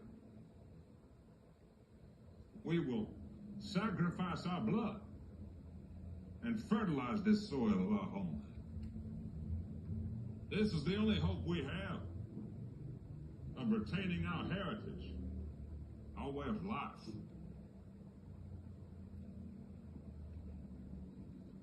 This land was always ours. Here's the part, fam. Let's go. It is our rightful inheritance. And rest assured, our national estate will not be stolen from us by these traitors, to America. Traitors to America, right? Okay. Watch this. Hold on. Look what he says. See, out of the abundance of the heart, the mouth speaketh, fam. Out of the abundance of the heart, the mouth speaketh, okay? So listen to what he says here. Let's go. Remember, he said these traitors, and look what he calls them. And then I'm going to show you something else too, to prove my point. Let's go. They forced us to convert to Christianity, this new form of Christianity, wherein they were God, they were Christ. Okay? The angels were white, and that the Jews who had converted, the white man who had converted to being a Jew, they also had to, they were on top of us. This white man that we had used from the court, they were on top of us. So, had converted to being a Jew, they also, Jews who had converted, the white man who had converted to being a Jew, they also had to, they were on top of us. This white man that we had used from the Caucasus Mountains to help us in our military, they also turned against us. Never trust your enemies, brothers and sisters. We were under we said, these are our allies. These are our allies. These are our allies. These are our allies. These are our allies. Turned against us. Never trust your enemies, brothers and sisters. We were under we said, these are our allies. And the very same allies turned against us. So again. Allies. Allies. Allies. That's what he said. These are our allies. Now, I heard this last year, and I showed you guys this video last year, and I'm like, I stayed with it. It continued to help me with my findings. But now, I'm going to show you this here. So let me go to this. Let me read this real quick. Let me cut some scriptures out, because I do have this. I didn't want to read it now, but I'll read it. I didn't want to. Just forget it. Let me just read it. Proverbs 29, right? Watch what it says. Proverbs 29:11. It says here, a fool uttereth all his mind, but a wise man keepeth it in till afterwards. If a ruler hearken to lies, all his servants are wicked. You hear this? The poor and the deceitful man meet together. The Lord lighteneth both their eyes. You see this? The poor and the deceitful man. We see these two nations again. And if you listen to their lies, you're all wicked. So all of you schools, so far, we've showed that you're wicked as hell because your root comes from a wickedness. 2000 past. Scripture said, I did not send them. Fear them not. So you're in the street trying to tell people, putting your foot on their face. The scripture said, don't fear them. These suckers ain't going to make it. They're not the real people of the book. That's one. So now let me show you this real quick. Because I found this interesting. Negotiating rate. And,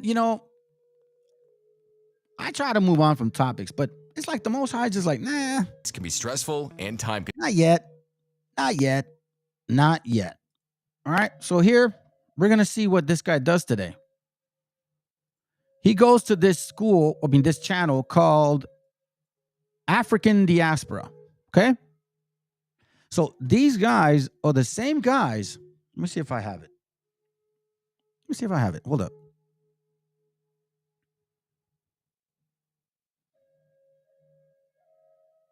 Give me a second. Hold on.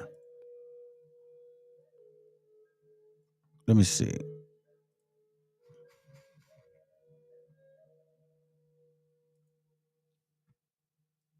Nah, that's the sister that I was going to tell you guys. I'll show you in a bit. Give me a second. Oh, here it goes. All right. Look what he's in that chat. He's with them. Okay. Man, stop it. What's wrong with you guys, dude? He's with them, fam. And this is the same people that are teaching this. Okay. Let's go. Knowledge is power. Listen, I saw this video the other day and I was like, I have got to share this with you. Now what you're going to see is a very passionate white man really getting in the behinds of black people. But it's not for the ordinary reason you would think it is, like racism or something like that. He is basically saying y'all hard-headed and y'all ain't listening, and Malcolm X tried to warn you years ago. And we're going to bleep it out because he got pretty, spicy, but check it out.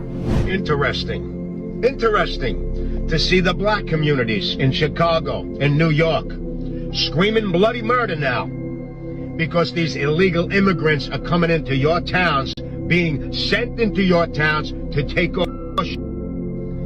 over your shelters for your homeless, take your jobs, everything. And now you're pissed off?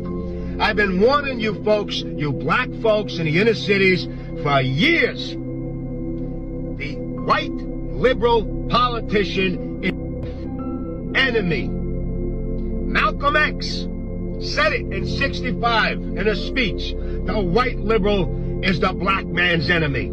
He's a fox. He says that he's going to help you for his own personal agenda. And here is another fucking example of that. But yet you'll keep voting for these liberal politicians that give a about you. Hopefully this...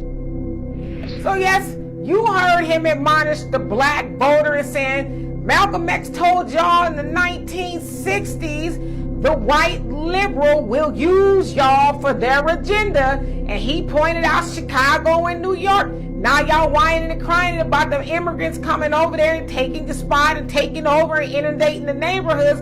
But he said y'all signed up for continuing to vote for the party who is allowing them to do it. And that's the Democrats. And so listen, y'all can do what y'all want with that. But when I listened to that, I said, ooh-wee.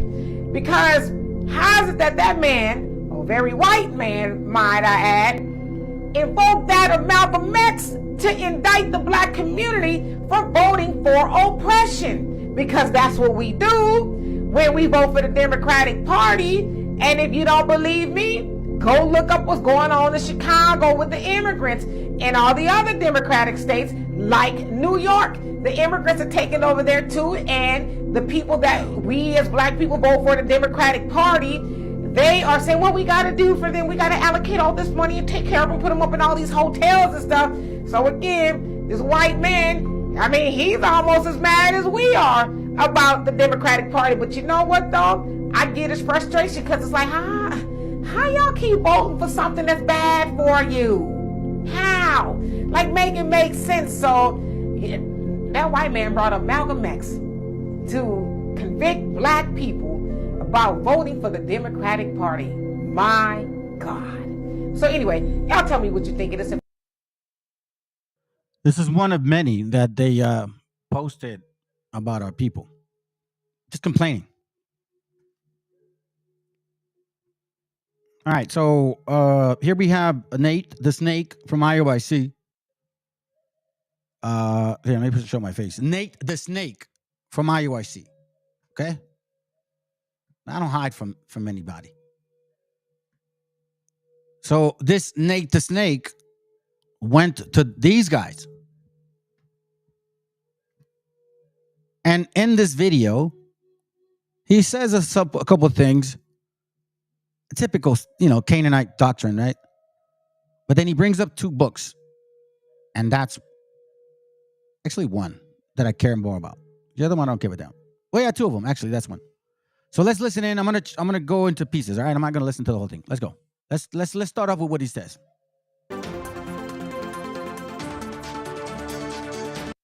Comer, since the last time you was on, tell people just a little bit about.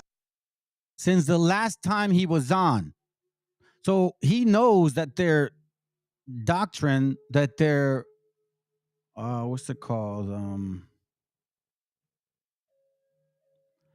That their agenda does not include our people. They don't see us as theirs. Okay? But this devil here doesn't care about you either. And I'm going to show you guys today. Oh, you know what? Hold on a second, fam. Let me see if I can invite this person here. Because he wanted to supposedly debate. Let me see. Oh, my bad.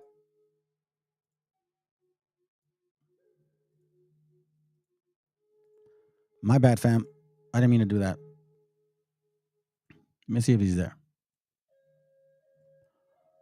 I don't want to embarrass him because, some people get all offended and stuff. Hold on.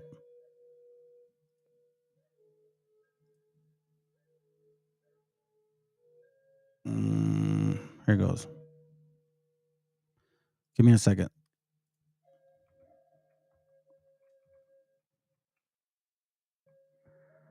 So I'm going to invite somebody here in case they want to come over. All right. Now, here is what we got so far. So he's been here before. And he goes through a spiel about a little bit. And his statutes, which I command thee this day, that all these curses shall come upon thee and overtake thee. So this was on the continent of Africa. Most people, believe it or not, Phil, a lot of Christians believe that Moses spoke to the 12 tribes of Israel in London or somewhere like that. I don't know what that is. All right, let's go. Let me get to the point. Get to the question. Let me see if I can get to the question. Enemies up and there. Well, he does that whole ship thing, right? Hold on. Verse 64. 64, like Fopi, right? They couldn't break down. See, they break down like the whole scattered, but then they just walk over the whole gods of the nation. Hold on. Back into taken down, worship some. There you go. Shot! Matthew 28. Then look. Meaning, Can you read that and explain that to the audience? Here it goes right here. Oh, I'm getting feedback. I got it. Now I got a question for you. Yes. All right. So hold on, I'm getting some feedback. Where are they coming from? Hold on, I'm getting feedback. Okay. So I want you to give me a scripture and explain it. I want you to look at Genesis chapter 15, verse 13. Read that and explain that to the audience. Okay. Genesis chapter 15, verse 13. It's after this one. This is my bad, Pam. Hey, God, so mad that we Here it goes. Right? constant suffering. Here it goes. All that from the time of 1492 with Columbus all the way up to today. And it's been longer than 400 years here. All right. So some people would say, well, what is it that we done that made God so mad that we constant suffering yet? All these curses, thou shalt cleanse the head nation. Go ahead. Chapter 3 and verse 1. Only have I known commandments. Therefore, on 2021, Give me a punish. second, fam. I don't want to listen to the whole thing. We have now. Here goes, right here. You don't got to keep no law. Here goes. Keep making the same blasted mistakes over and over and over. I hope you got that, Phil. Yeah, I definitely got that. Now it's some other questions that we have. Now on our platform, I call the nation of America Babylon because of the wickedness that's in this nation. Okay, with this, So as you can see, he's asking questions regarding some understanding of the Bible, right? Calamity has fallen. Hold on, let me see. According to the scriptures, hold on a second. Pestilence, you know pestilence, you know that word that you can't, okay? Matthew 20 prophesied pestilence and evil. It shall be like, you know how of America. And it's about that in Revelation 7. Let's get that. Revelation 7. But I'll say for not saying Phil. yeah. So okay, so you mentioned about separation. So there's a group of people here in America, and I'm more so along the lines of. Fam, I'm looking for the question that he had because he's like, yeah, you got people here, like all kinds of groups come in and they take our jobs. Black final outcome, like it's. Therefore, shall was the scripture you had pulled earlier. Jump down to. So what is it with the people that want to hold on to the wickedness that's here? What's going to happen to them people? You know what, fam? Y'all can read it. Y'all can watch the video if you want. All right, so let me just get to the point because here's where he starts going into the actual material. All right, so let's go. Unable to pay China back. So now China owns the airport of Zimbabwe. They also help run their police force. Saying is the truth. All right, this is John Ogilvy. This was a book written in 1671. Okay. Africa being an accurate description of the regions or Egypt, Barbary, Libya, and there's a long word there that I can't pronounce. But let's go inside the book. Go inside the book. Let's zoom in at the top. This is on page 341. This is about Africa. Watch what it says. Many Jews also are scattered over this region, meaning the region of Africa.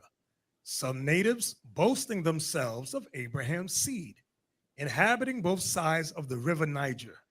Others are Asian strangers who fled either from the desolation of Jerusalem by Vespasian or from Judea, wasted and depopulated by the Romans, Persians, Saracens, and Christians, or else such as came out of Europe. Now, these were the black Jews that came out of Europe, whence they were banished out of some parts of Italy in the year 1342, out of Spain in the year 1462, out of the Low Countries, that means Netherlands, Amsterdam.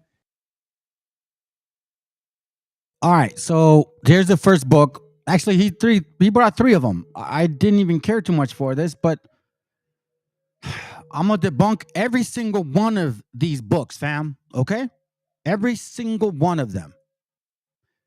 We saw what he did. The book's called Africa being an accurate description of the regions of Jadada, and he said John Ogilvy. Hold on. Let's go in Libya, being an accurate description of the regions, or Egypt, Barbary, Libya, and there's a long word there that I can't pronounce. All right, so it don't matter. So he's talking about this book here. Okay.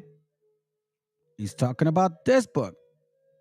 That's somewhat of a reprint, but he's talking about this book.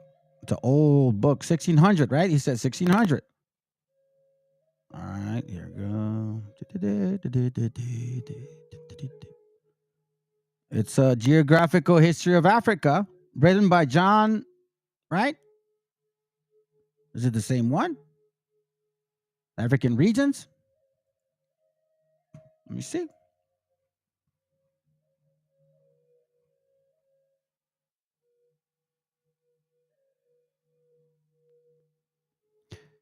Let me see if I could find page 34.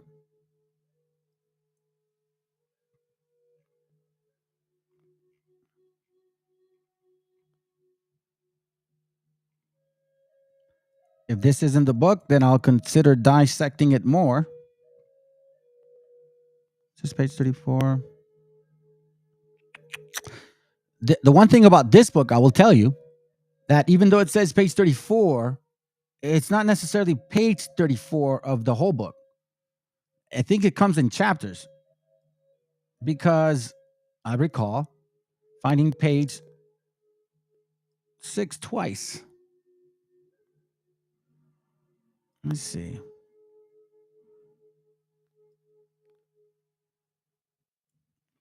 Let me look for it. Let's listen in. But let's go inside the book. Go inside the book. Let's zoom in at the top. This is on page 341. This is about Africa. Watch what it says. Many Jews also are scattered over this region, meaning the region of Africa. Some natives boasting themselves of Abraham's seed, inhabiting both sides of the river Niger. Others are Asian strangers who fled either from the desolation of Jerusalem by Vespasian or from Judea, wasted and depopulated by the Romans, Persians, Saracens, and Christians, or else such as came out of Europe. Now, these were the black Jews that came out of Europe, whence they were banished out of some parts of Italy in the year 1342, out of Spain in the year 1462, out of the Low Countries, that means Netherlands, Amsterdam, in 1351, out of France in 1403, out of England in 1422. Now remember, Phil, these were black Jews. These were Africans, as people say today, Africans. These all defer in habit. Check what page he said. Hold up. I think he said it too. This is on page 341. 341. This is about Africa. Watch what it says. Many Jews also are scattered over this region, meaning the region of Africa. Some natives boasting themselves of Abraham's seed, inhabiting both sides of the river Niger.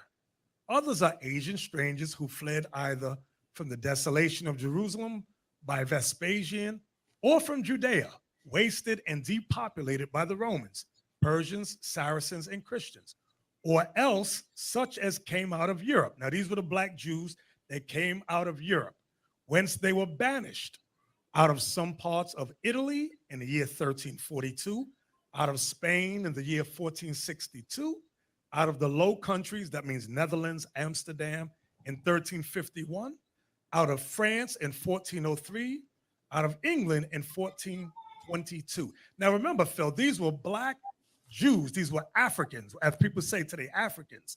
These all differ in habit and are divided into several tribes, having no dominion, though both wealthy and numerous, but despised of all nations, and so abominated by the Turks, that's the Arabs, that they are not admitted to be Mohammedans unless first baptized, and then no otherwise may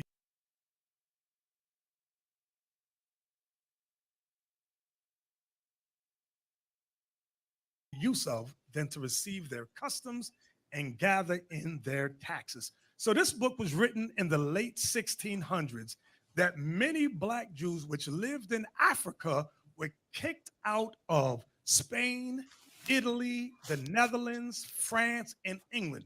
These were black Jews from Africa that were keeping God's laws. And this history has been lost to our people. All right, that's what he said. Okay. I think it's the same book, fam. In order to find the exact same thing, I'm gonna have to look through it. This is 1600 by John, A Geographical History of Africa, written in Arabic and Italian, John Leo. Okay. This is actually Leo Africanus. So it's in the 1600s too. So he says that these Jews, yada, yada, yada, yada, right? Okay. In this book here, let me see if I can get it. It should be soon. Page 6, I think. General description. Excuse me. All right, let's see.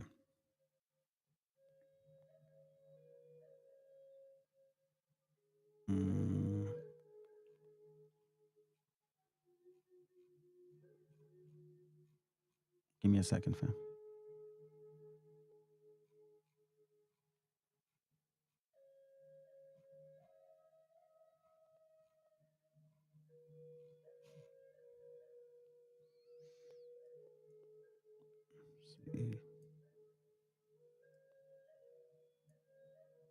Give me a second. I didn't plan on bringing this book up, or else I would have had it in order. Matter of fact, let me do this. I'm gonna take the actual pictures that I have here, and watch this.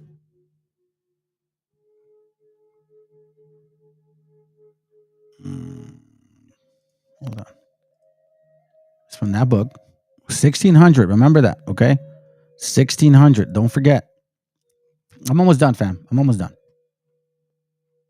1600. Leo Africanus. John. Give me a second. I have the picture of the page that I'm looking for. It's the same year that he's talking about. All right. So why the contradiction then, right? So what are you saying? He's like, many Jews. But they keep saying the word black. That doesn't mean African. But let's continue. All right. So in this book, Africa's history, it's coming up soon. Here it goes right here. In that same book, okay? It's right here. Let me see if I can. Let me see. For all the Negroes, let's see. Let me see something.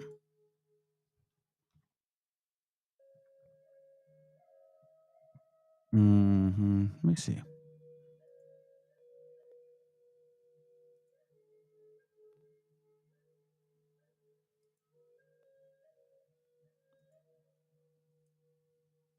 I have it if I don't find it. All right. I'll find it. But in one of these pages, which I'll keep looking, it says here. He's talking about different opinions of the matter, right? He says, for all the Negroes or blackamoors, take the descent from Cush, the son of Cam, who was the son of Noah. But whatever difference between the Negroes and the tiny Moors, certain it is that they had one beginning. For the Negroes are descendants of the Philistines, and the Philistines of the Mesraims, the son of Cush. But the tiny Moors fetched the pedigree from the Sabians, and it is evident that Saba was begotten of Ramah, which was eldest son of Cush. Diverse other opinions there be as touching this matter, which because they seem not so necessary, we have purposely omitted. So in this same book that he's talking about, it's literally saying the contrary. And I, because of the writing and the style, I'm sure this is the book. Hold on, let me see something. I saw something I made. Will it show up? No, it won't show up. I'll find it, fam. I'll find it. And if it's not, I'll be the first one to admit that I was wrong. But it is really weird that it's like literally same person, first name, Africa title, 1600. I mean, come on. Don't be fools. And in the same book, it literally touches on this right here. Here, there's the page right here. Look. See, it looks very similar. The first book of, and then it says the original people of Africa. It's literally identifying them. This is in the 1600s. Okay? It's saying that the blackamoors, the Negroes, take the descent from Cush. I'm not making it up. It's saying it right there. Tiny Moors, saying it right there. 1600. Leo Africanus.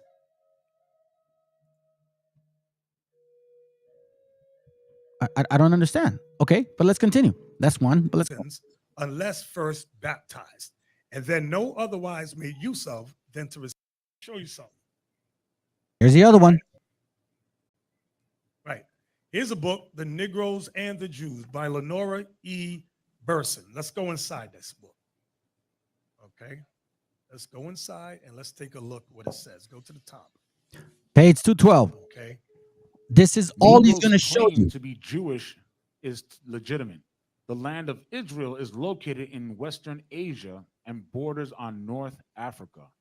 All of the native inhabitants of that region were non-white. When Spain expelled its Jews in 1492, many of them went to Africa.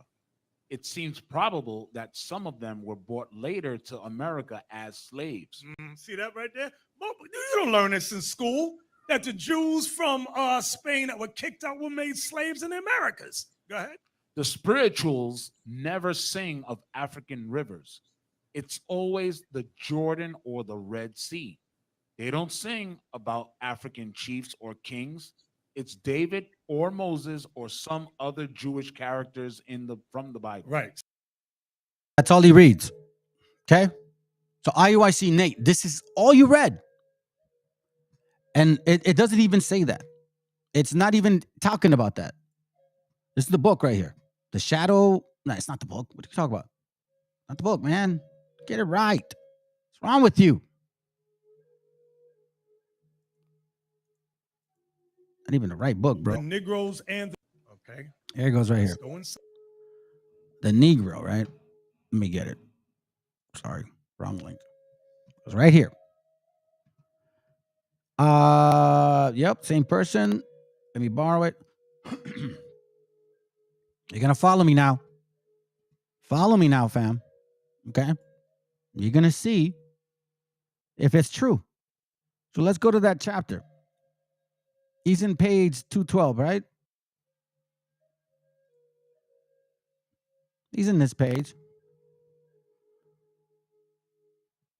The Negroes claim to be Jewish is legitimate, right?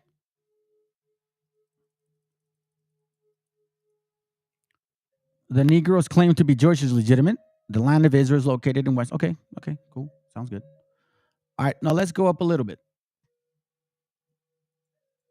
I'm going to take you to the beginning of the chapter. It's in 195, I believe. 195, yeah, it goes here. It's called White Hipsters and Black Jews. We'll read the first page and then I'll skip it and go to the points. Large number of Jews and Negroes are a desperate search for personal identity. They seek to find some ecological niche in the futureless, chrome-lit American wilderness. None better illustrate, albeit in exaggerated form, this preoccupation that writer Norman Mailer and entertainer Sammy Davis Jr., both of whom have attempted to find themselves by placing reverse roles. Okay? In what may have seemed a parody of national mania for creating stereotype, Mailer and Davis, in the years before the emergence of black militants and the resultant racial polarization, seized upon each other's negative group image, polishing up in their imaginations and doomed it in the belief that it was a impregnable suit for armor. Davis, who the scandal-mongering tabloids dubbed a super spade and a lover of white beauties, became a convert to Judaism. All right. Let's continue here. An examination of the bizarre examples of a Negro who sought security and power in Jewishness, or a Jew who sought masculinity in a fantasy of negritude, reveals many of their unspoken emotional assumptions that more conformist Jews and Negroes still have about each other. Okay? It's like, okay, I see what you're saying. Jews, however, are not alone in their sexual conflicts. That it's noted, sociologist Calvin Hurton noted that interracial sex occupies a significant portion of the fantasy life and frequent actual life. You see how my camera sucks? It sucks. Hold up. Anyways, I'll let it sit for a while. Our nation's attitude toward, well, let me skip this. All right. So let me just kind of show you guys here some of the things. Let me see. Hold up. Dark pants, black man is a sexual animal born. Let me see. The black women have some reason. Oh, let's see. Pure Negro sexual exploitation. The clan between frequency and the virgin whole special fascination. Man, hold on a second. I'm trying to show you guys something. Watch this real quick. This is what they're saying. It is the Jewish intellectuals living in mortal terror of being affixed by that American word of opprobrium, sissy, that most strongly championed the cult of the Negro primitive. Damn. I'm telling you. They have a reason to do this. And they're kind of using you. But you don't see it.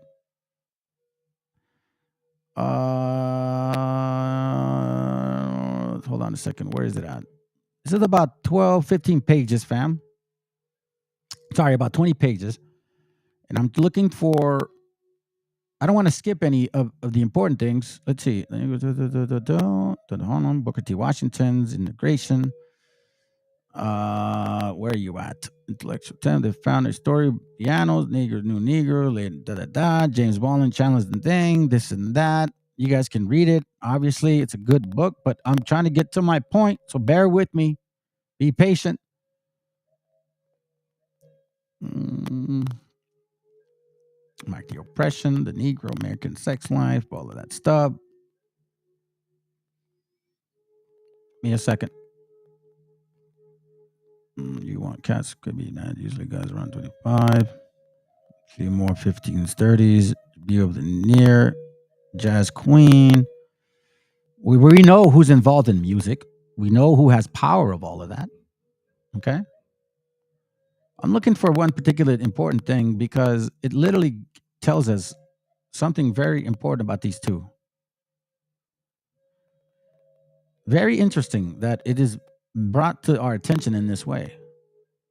Because, like, every 2 years we have a movie about slavery, and every 2 years we have a movie about Holocaust. Right? Claude replied, I don't know exactly why or what is, Judy, but there seems to be a strong attraction between Jewish people and Negroes. Most of the white girls you see going around with colored fellows will be Jewish, and most of the white girls you see going around with colored girls will be Jewish. Among interracial marriages, Jewish figures prominently as the white partner. We see that often. These marriages are not frequently among the best these marriages are most frequently among the best educated whites and Negroes. We see this often. It says here, a complex of reasons makes Jews more likely than otherwise to marry Negroes. Jews seek higher education in greater numbers than other groups. Listen to this. They are more inclined to be intellectuals and committed to civil rights. They are frequently in rebellion against stifling family bonds. Breaking the taboo against marriage is with an outsider is a tempting form of revolt. A Negro partner represents extreme defiance. In addition, Jews suffer from the feeling of generalized guilt, which tends to make them identify with Negroes. They have feelings of physical inferiority which are lessened by associating with Negroes. All right? Norman Hortz, Jewish, the stocky, tough-minded editor of commentary, wrote in a controversial piece called My Negro Problem and Ours. It is wrong for a man to suffer because of the color of his skin. Besides the cliche propositions of liberal thought, what argument can stand if be respected? If the argument are the arguments of feelings, they must be made to yield, right? And no one's own soul is not worse placed to begin working a huge social information. Not so long ago, it used to be asked of white liberals, would you like your sister to marry one? You could read through, right? Then it says, so watch this. This honest and difficult confession of emotional confusion and moral conviction brought an almost immediate response from Ralph Ellison, who was still licking his wounds from his set to with Jewish dissenters Irving Howe. Ellison unhesitantly labeled Hortz as one of the new apologists for segregation. Okay, watch this. Let me continue. Assimilation, no matter how frequent, forbidden is sought by American ethnics and racial minorities, and in particular Negroes and Jews, is also greatly feared. The fear involved is almost primeval, I guess, and is a terror of being swallowed too. Then it says here, do the Negro, there is the knowledge that once he sets out upon the roads of assimilation, he is destined to be a member of the caste elite in an artificial setting, and thus he necessarily deprives himself of the contact with black masses. The promise of assimilation, no matter how often it has been broken on the white end, has nonetheless resulted in the creation of castes within the color code based as the large system or shades of darkness. The fairest black men of them all have come all too often colored white men consciously acting out a pathetic and macabre parody. Let me read it again. The fairest black men of them all have become all too often colored white men, consciously acting out a pathetic and macabre parody. Then it says here, to Jews too, the dilemma of assimilation is very real. All right, watch this. It's still these American Jews can never quite convert the inner, slowly, physical, patriarchal text. All right. Although some Jews look to Negroes for their sexuality, There's no evidence that Jewish play any role at all in the Negro sexual fantasies. Yet there are 10,000 Negroes in the United States who claim a Jewish religious identity. What is it these Negroes seek from Jewishness? Remember, Nate read this book. The best answer would seem to be some positive affirmations to their existence and the illusion of power. Such an illusion is fostered by the Jewish stereotype. Before Negroes ever came into contact with real Jews, you hear that? Before Negroes ever came into contact with real Jews, the black mass is identified with the Hebrew of the Old Testament. Negro eschatology looked towards a Moses to lead the black folk into a promised land of milk and honey. Page 28. After emancipation, Negro leaders became obsessed with the Jewish model. Pay attention. After emancipation, 1865, Jewish leaders became obsessed with the Jewish model. The Jews presented to the generations of Washington, Du Bois, W.D. Du Bois, a black man whose daddy was white. So they presented him to Washington. Interesting. Two heads. And Rustin, the image of the most successful ethnic minority in the United States. Their example, while in sharp contrast to the Negro reality, enticed Negro leadership. So who motivated these so-called Negroes to join their fictitious conversion? These Israelis. Their example, while in sharp contrast to the Negro reality, enticed Negro leadership. Those who had risen above the marginal bottom, identification with Jews seemed to offer an end to ostracism, meaning that they won't be in hiding anymore. The great number of Jews participating in civil rights causes and Negro charities offered at least to the black middle class the promise of a white hand in partnership. Woo! Watch this. This gets deeper. Among the middle class Negroes, even today, there's a appreciably less anti-Jewish feeling than there is among middle class whites. The conversion of the nightclub entertainer Sammy Davis Jr. is a classic example of the Negro who sought a Jewish identification. Davis was born in Harlem. He grew up in Vaudeville. As a member of the Wills Manson Trio, a Negro dance act, he lived apart from the usual black world and therefore was less affected by the harsh discrimination. Yet, as he grew older, he became increasingly aware that the segregated nature of the American life, clubs in which he performed, barred Negroes, patrons where he entered refused to allow him to register. The same time he was suffering these rebuffs, he was being treated as an equal in the world of show business. The entertainment industry is unique. It is dominated by Jews. It is to this very day. It is dominated by Jews. A large number of vaudevillians, Sammy Davis, were Jews, as were a large number of nightclub entertainers, a high proportion of theater owners, and nightclub proprietors are Jews. In addition, Jews are among the most prominent Broadway producers. At one time, almost all Hollywood moguls were Jewish. This shows of power, along with the relative lack of basis in the industry, encouraged Davis in his belief in the strength and beneficence of Jewishness. Let me see it. The Moors Last Stand, the life of Boabdil, Muslim king of Granada, the Moors Last Stand, the life of the king of Granada shows how black and Moors fled to Africa. Conveniently, they were Jewish. Yeah, right. Conveniently. Check it. But it gets even better, bro. Check it. It says, at one time, let's see. This shows the proper power. Okay, let's go. Eddie Cantor, one of Davis' early boosters, in turn, introduced him to the schmaltzy, ersatz, world of showbiz, Judaism. And it is a brand of religion unlike the Catholic. All right, watch this. Catechism practiced at Port O'Brien's movie, blah, blah, blah, blah. Davis admits to a ravenous appetite for acceptance, recalls his seminal encounter with the Judaism, spotting a mezuzah that hung in Cantor's dressing room. He identified it as a holy Hebrew charm. Plainly, Davis asked, "Do you have to be Jewish to wear one?" And he answered, "I'm sure the sentiment is what counts. I don't suppose God cares very much what floor we do our shopping in, just as long as we go to his store." So hardened by this reply, Davis goes on to describe Jews as a swinging bunch of people. I mean, I've heard of persecutions, but what they went through is ridiculous. Really? Okay. There wasn't anybody who didn't take a shot at them. Really? Mexicans?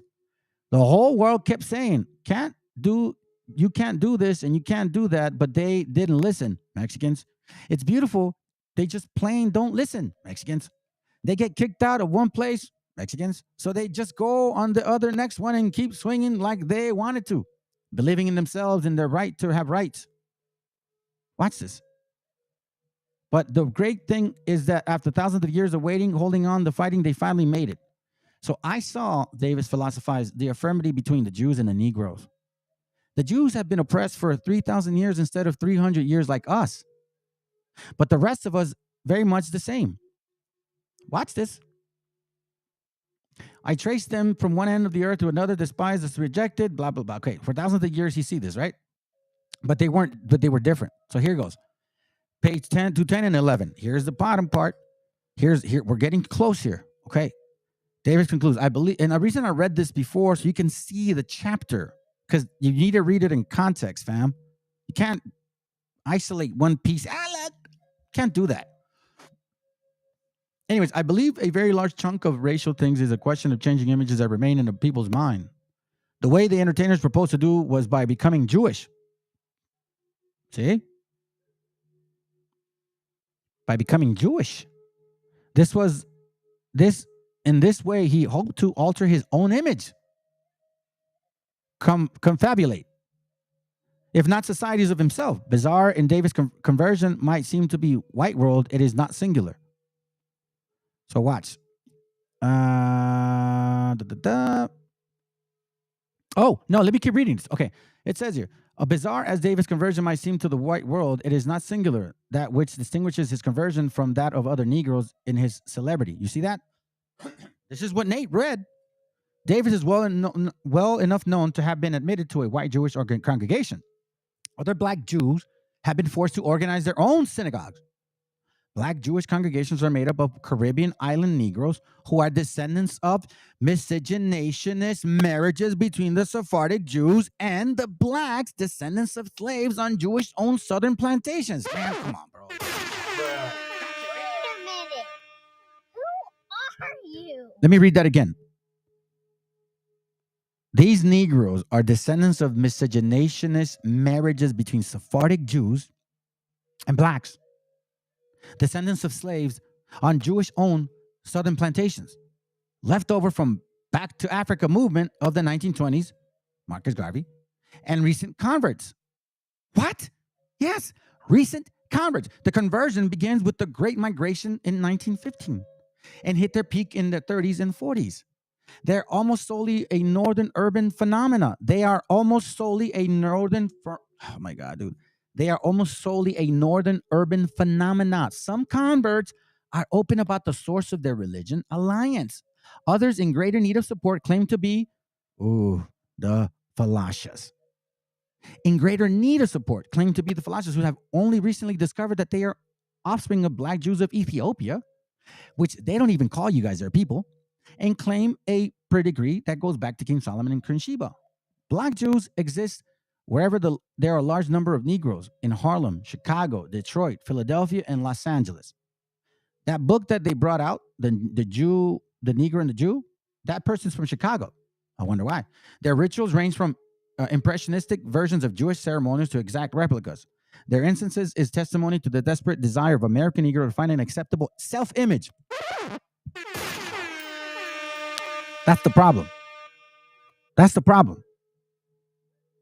We're finding out who you guys really are. We're knowing that even though you don't want to admit that your true generational understanding comes from these folks. So I'm seeing really, this is the game they're playing, fam. They're playing chess with each other, right? See who wins, who classes more games, while we are on the lookout looking stupid. Every Saturday, 65 black Jews, most of them from Philadelphia, come to worship. Services are conducted by Rabbi Abel Resp, a 48-year-old Negro who is the leader and the creator of the community. Resp, a tall, well-built man who sports a goatee and mustache, was born and raised in North Philadelphia. During his youth, he saw this predominantly white Jewish area turn into black slums. He recalled, "My father was a janitor who liked to read the Bible and used to say, 'We're the descendants from the tribe of Judah. We are Jews.'" Rest clung to the idea. Unlike the word Negro, Jews conjured up to him a rich history and culture, a religion, alien language. The sort of thing, Rest noted, that gives men worth. I remember when I was in my 20s, a friend took me to a meeting in South Philadelphia of Negroes who considered themselves Jews. Rest shook his head. They were racist. They considered white Jews imposters. They held the white man with little better than an animal. It was just the same old evil we'd all been suffering from. But in reverse, we hate them rather than them hating us. Nonetheless, Rex could not shake the idea of being Jewish from his mind. One hot July night, it was 1948, I had a vision. Remember, we talked about the vision? The initial class was regarding the vision. The vision, remember? What, you guys forget already? It was Isaiah 29:11. Remember? Isaiah 29:11. It was one of the first verses.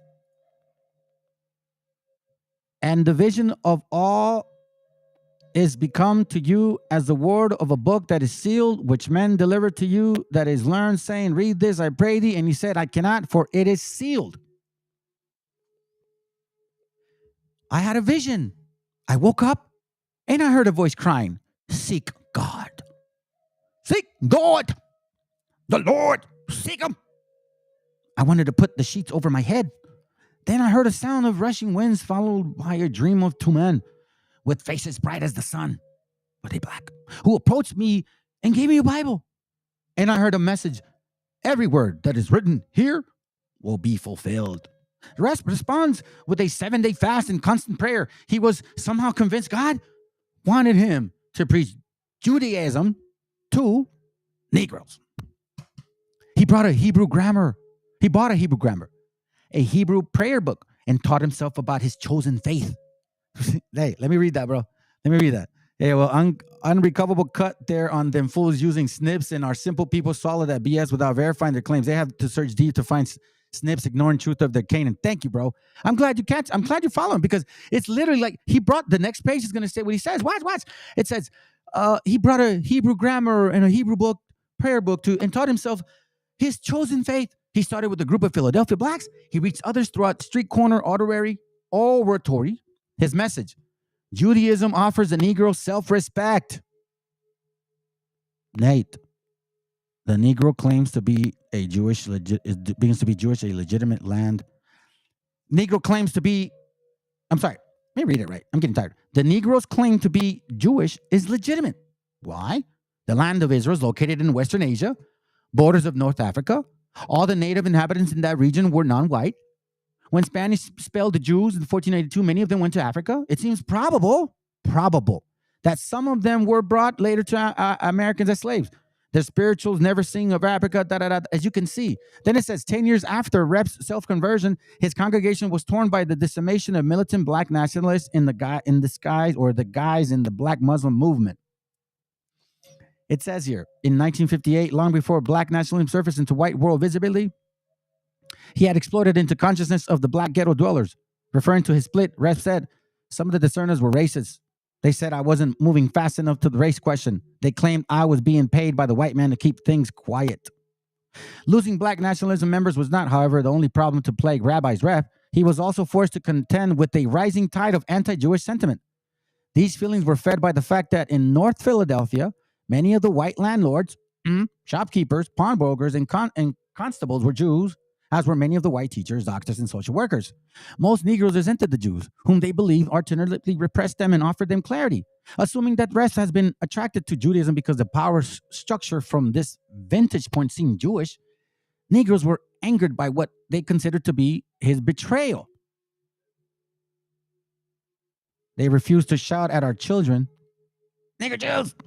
They laughed at them for being poor. They thought it was ridiculous for anyone who was poor to be claimed a Jew. As a result of this, the rabbi and his family and 4 other families moved to an isolated area in New Jersey. It says here, between 1920 and 1960, these colored sects were greeted with derision by the large Jewish community. Their rabbis were considered charlatans, their movement a joke. An American ordinary must graduate from a Jewish theological seminary, of which there are several in the United States, before he calls himself a rabbi. It says here, when they recovered from the initial shock, most Jews were bemused by the spectacle of Negroes trying to emulate them. Oh my God. Nate, you read this book.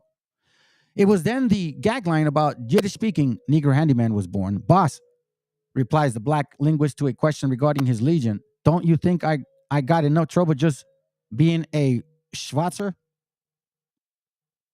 You could read this. It's literally like, man, look, I'll end it with this. The ghetto violence of 1960 and the open expression of anti-Jewish feelings by black nationalists have made the Jewish community look for greater sympathy on these small black Jewish congregations. By giving the black Jews some measure of recognition and support, the white Jews hope to maintain the goodwill of at least some Negroes. Damn. Let's see this. I'm going to show you this because I think I missed it. But in this very same book, we find this here. In this page, it says, black Jewish congregations are made. Oh, no, I did read it, but let's read it again because this is important. Black Jewish congregations are made up of Caribbean island Negroes who are descendants of miscegenation and marriages between Sephardic Jews and blacks, descendants of slaves on Jewish-owned southern plantations. Okay? That's what it seems like. Now read this. Watch this. Humor, too, divulges a people's self-image. These are the two kingdoms, family. Here they go. Remember I told you? Hold on. I need you guys to see me because I don't want to. Hold on.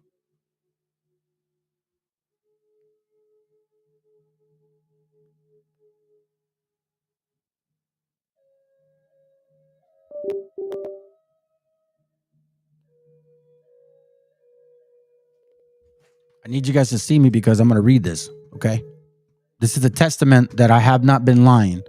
Scripture said that whatever prophecy they're teaching you doesn't come true, that's a lie. I've been showing you guys who these guys are. And I've been saying that it seems like two nations have been really dealing at this. Well, let's listen. Humor, too, divulges a people of self-image by indirections to the joke. By indirection, the joke indicates the value of the groups that invented it. Watch this. The joke also serves as a safe expression of those emotions that have been most carefully repressed. Since Jews value things of the mind, the Negro elevates the physical prowess.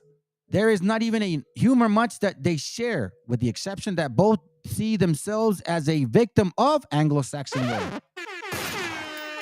So now we see that the right-hand man of this white man is the black man.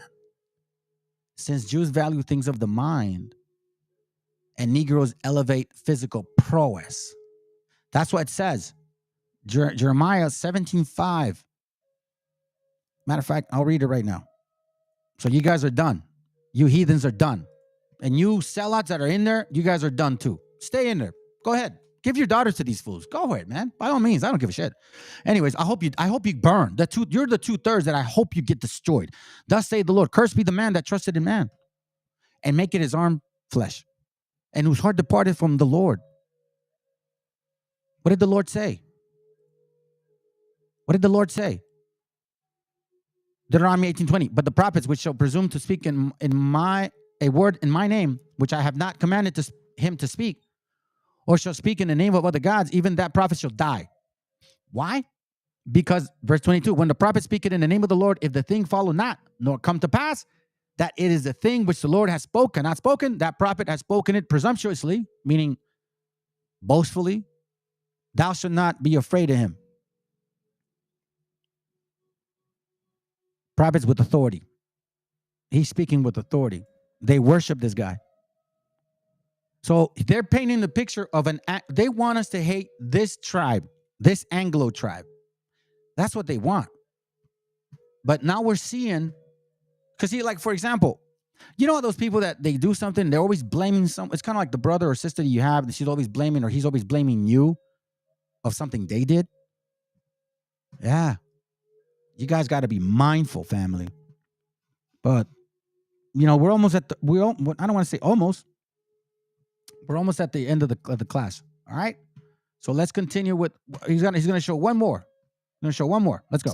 And let's take a look what it says. Go to the top. Okay. Negroes' claim to be Jewish is legitimate. The land of Israel is located in Western. And we know now who said that. That black rabbi who nobody believed, who was a convert, who saw a vision in his dream, who has a vision, a dream, and God and some angels told him to teach the Negroes, the converts. Nate, this book says you guys are converts, but you use the same material that says you're a convert. I got more. Asia and borders on North Africa. Who are reading, you either are our people or you're not. And if you're not our people, man, I hope to the Most High you burn slowly. But if you are, I hope you're a coon because you're dumb, bro. These guys disrespect you left and right, and you still there. Let's go. All of the native inhabitants of that region. Jordan and Moses Here we go, and another one. Christ. This is what we did. Give me the next book. Yeah, here's another book, Phil. What's the year in that book? This is called Earth and its Inhabitants of Africa. What's the year at the bottom? 1890 source. But there's other old books. Right. Just talking about areas, fam. Oh. Okay. So I'm gonna destroy you guys right now. Popey and all of you guys that use this stupidity. I'm gonna show you something.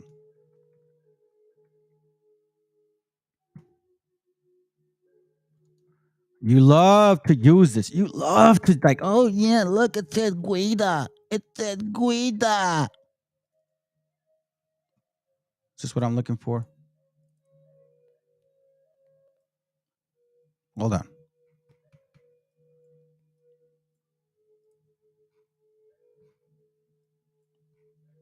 Yeah, that's what I'm looking for. Okay, so this is after, right? This is later in years. The Guido, right? It says east of Great Popo begins the Dahomey territory, guided by the important towns of Glegway, known to Europeans by the various names of Fida, Hereda, whatever, Wida. The old writers called it Judah, and its inhabitants were said to be Jews. Okay? So that's all he says. 1725, whatever. This is a map from the year 1596. Okay? So follow me, family. 1596. Prior to Israel, Jerusalem was not called Jerusalem. Hold on. Let me. It wasn't called Jerusalem, dummies. Matter of fact, like even here, Mexico, they used to call it Temastitan. In case y'all don't know. Yeah. So in this year of 15 and change, right? The year around 1600, identifying Africans, you guys. Okay? Watch this. You love to use that Guida, Judah, that stupid book, the one that was printed before Kylie, whatever saying that. So I already know you guys are fake. You guys are government pushing art. I know you guys are boulets. I already know it now. You're the other head. I already know that you can't. Your kingdom is done. You're done. You're done. You're done. You better kill me. You better kill me for this stuff to end, because it's not going to end anymore. I already know you guys. So this whole Guida thing, look, fam, if it was true, then why the hell are they calling Jerusalem Hierosolima? Hierosolima. They couldn't pronounce Jerusalem, fam, so they spelled it that way. Hierosolima. Hierosolima. Hieroglyphics. Hierosolima. Isn't there a town called Lima here?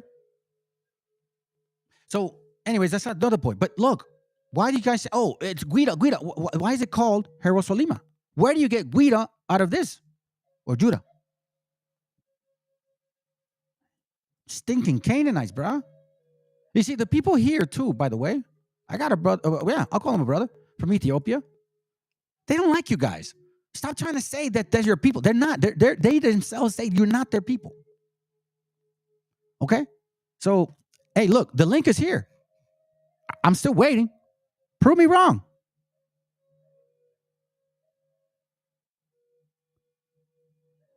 Okay, here we go. Okay, so who are they then?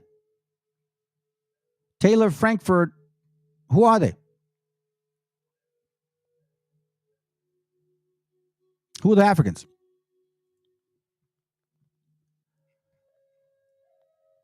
Jairo Salima.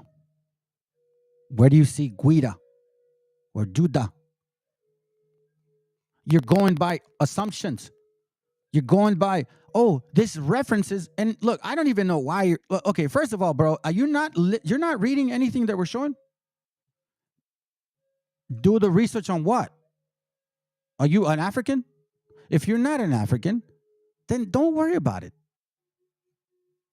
You don't even know the Canaanites. Oh, and you do? So why don't you create a channel and educate us? Taylor Frankfurt with a funky picture of the drug addict with blue eyes or green eyes. You're stupid, bro. How can a grown man have those pictures like that? Oh, here we go. Hey, stick around, dude. Anyways, I'm just wasting my energy with you. Look, listen. The old writers called it Judah. Really? They called it Judah. I don't believe it. So now let's continue.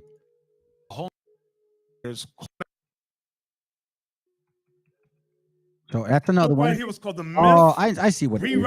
Hey, fam, this guy's from IUIC, and that's why he's over here mad. Look at him. You can respond to what I'm saying. How come you? Why don't you come on? Come on, man. You know you can't cuss. You don't have. I can't cuss. You mean I can't call you an ass? The Bible calls people asses. Look here. He's one of those guys. Native American Turk is related to Hittites. That's what it is. He's a Wabo family. All right. Anyways, so let's go to another one. All right. Here we go right here. So he brings up this other book. So far, we've debunked 1, 2, 3, and now 4. Okay, let's go. Book was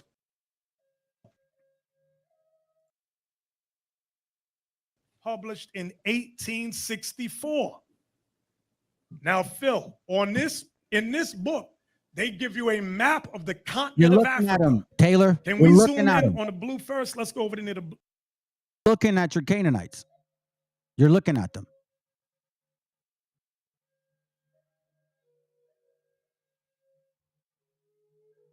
Who are they?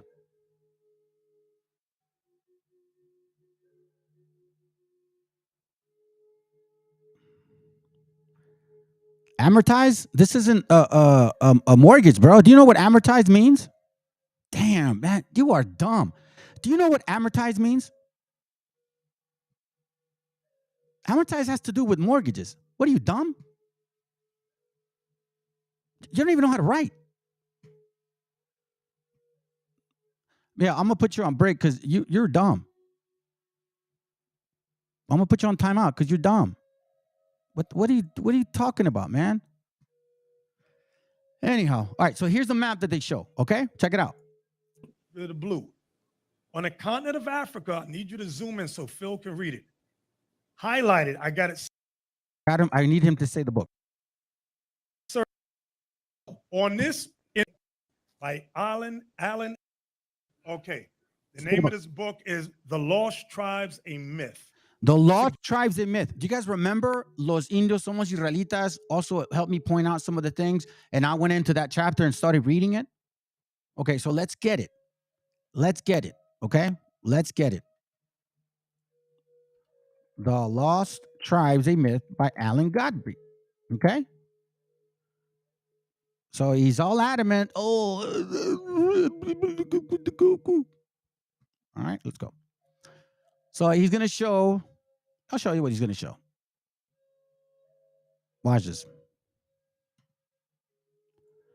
What does it say? Many don't know our mother culture in Mesoamerica is traced to Peru, and there's evidence in Lima that traces to. Told you, dude. See what I'm saying, man? It's beautiful. Family is beautiful, man. All this is coming to fruition. We're seeing who they are. We're looking at the enemy. It's really becoming clear. There's no confusion. There's no 12-tribe chart. Oh, yeah, Cesar, what's good, brother? Hey, shalom, brother. Shalom, bro. Hey, you know, that's my slave last name, man. We may be related. Check it. So it goes like this. Where is it at? Lost tribes. You know, I used to have a neighbor. We used to call him Chavo or Chava. It's funny, man. You reminded me of him. Appreciate you. Anyhow, so in this, see, here it goes. 1974. He uses his book, Lost Tribes of Myth. Okay? The Lost Tribes of Myth. Hold on. Let me go here. Make it bigger so you guys can see. So he's going to show the map. Suggestions towards rewriting Hebrew history by Allen H. Godby. Now, this book was published in 1864. Now, Phil, in this book, they give you a map of the continent of Africa. Can we zoom in on the blue first? Let's go over to the blue. On the continent of Africa, I need you to zoom in so Phil can read it. Highlight it. I got. All right. So as you can see, he's using this map, right? Highlighted. Now, in this map, ironically, you won't find any synagogues at all. Zero. Okay? So he's going to go through this map. He's going to try to explain it to me and all this and that. Or to you people, right? That's what's up. Check it. All right? So this is what he shows. The lost tribes of myth. He's like, yeah. To our people. Watch. Christ was black. Moses black. Jeremiah, King Solomon. These were all black men. Sarah black. Abraham black. Adam and Eve black. Everybody that was for the Most High in the Bible was black. Blackity black, blackity black, black, black. And he's going to say it too at the end. Watch. What we would call black today, Phil. And that's what's been lost and destroyed in the minds of our people. Was there any other books or no? Was that it? Okay, that was it, Phil. And you see, based on that map, the so-called Middle East was Africa. Yes, sir. Yes. Oh, I'm glad you said that. Yeah, and he tried to prove it and he couldn't prove it. Then he said something else. Okay, cool. Sounds good. All right, I got you, bro. I got you. So we know now, Afriki. That's a good book too. We'll read it on another class. I'm not going to show you guys yet, but it's great. Check it. They are not black. I know that for a fact. That's for sure. Check it. Watch this. I'm going to show you the book. So he goes to there. You see the map? There's the map. I'm not lying. See, I like to show so you guys see that we're not lying. This is the way that you're supposed to teach. This is how you bring up scripture. You bring scripture, you bring facts, you make statements that correlate the scriptures and history. You don't say, "Oh, let me take a picture of this. I'm gonna isolate, I'm gonna magnify it, I'm gonna switch it around. Look, but don't look at that. That's no. And plus, we already know these guys were prophesying 2000 was going to end. So that already, in a nutshell, should have been over. But I wanted to give you guys more food, something to chew on. And I hope my brother Hispanics, who is in these schools, bro. I still love you, brother. You my brother, man. You helped me a lot, and I pray that the Most High wakes your ass up. I really do, bro. Because I know you're our people, brother. I know, and you know you want to change. But sometimes you got to just swallow your pride, bro, and accept the fact that you're wrong. Here's why I'm going to say this, okay? What's it at? In the page before, the very previous page, I don't even got to go that far, okay? Look what he says. In the very previous page. Mr. Mayor Shapiro, in a second letter, informed me that he knows of the above Montclair congregation of Negro Jews. There's another in Newark, New Jersey, and several in other American cities where there is a considerable Negro population. You see, he's still calling them Negroes. Some are of the commandment keepers. You don't say. You mean the ones that were preaching that the end of the world was going to be in 2000? Yeah. Commandment keeper type, mingling Judaism with Christianity, IUIC, and some of Ben Zion division holding to Orthodox Judaism. Their respective leaders are readers after the fashion of a Jewish shalag, whatever, travel from one branch to another to strengthen the brethren. and incidentally to collect $1 per members as weekly dues. Their spiritual work consists chiefly in teaching their flock very little Hebrew and saying with them some ritual prayers and arguing and urging ceremonial observance and stated festivals. But this raises again the issue. Was not that about all the Judaism that much of North Africa ever had? Wait a minute. Who are Some young Jewish Negroes in Harlem employed among the Jews do not belong to either above proselyte movement. They just called you a proselyte, Nate. Being placed with their Jewish employers, they have chosen to take on their religion and have learned Jewish prayer and go to daily to synagogue of their white Jew friends. W.E.D. Du Bois, Martin Luther King, Malcolm X, what's a guy named? Something Franklin. All of them. Now we know. Boulays. It says, what is that not Jewish? Okay, cool. Sounds good. And being pleased with their Jewish, if you consider the spread, but in considering the spread of Judaism by the institution of slavery, this present tendency should be remembered. In these cases of proselyting among the American Negroes are submitted without criticism. Their significance has already been stated. They show what was always possible in Africa. They prove what has been done there through centuries after century. There are few scholarly volumes upon those more persistent and well-organized expressions of religious thinking that the writer classes Jewish heresy and sectaries have included very few of their phenomenon of Yahwist or Jewish history. The above cases also show that Yahwinism of the great Old Testament prophets, when distorted into a pretext for a single racial pretension, only sets each race touched by Yahwinism to asserting itself to be that mythical chosen or superior race. That candid historian smiles at all these claims as baseless, but the passionate struggle between liberal spiritual teachers, proselyters, and their opponents have not been occasion for smiling. Watch this. Savage Africa, page 31, 1864. Hold on. That's why it says here. That's why it says here on the bottom. The Minoan Philistines. The compiler, here, I'm going to magnify it, because I need Nate. Nate, I know you're blind and you're old, but I think you read. The compilers of Genesis 10:14 knew that Philistine and the other Cretans were in oasis strongholds, meaning equator, controlled by Egypt. Casluhim, out of which came Philistine, and Caphram. It is not possible on such a small map, to show all the surviving Philistine communities. You see this? These are all proselytes. That's what it's saying. So I'm going to show you something. You know, that whole time, I always asked them about this book. In the video that I showed you, right? We don't need to see his podcast anymore. We're good. In the video that I showed you, and this one right here. I think, hold up, let me see. Because we're almost done, fam. We're almost done. I just want to point this out. Where are you? Assassination, I think. This one.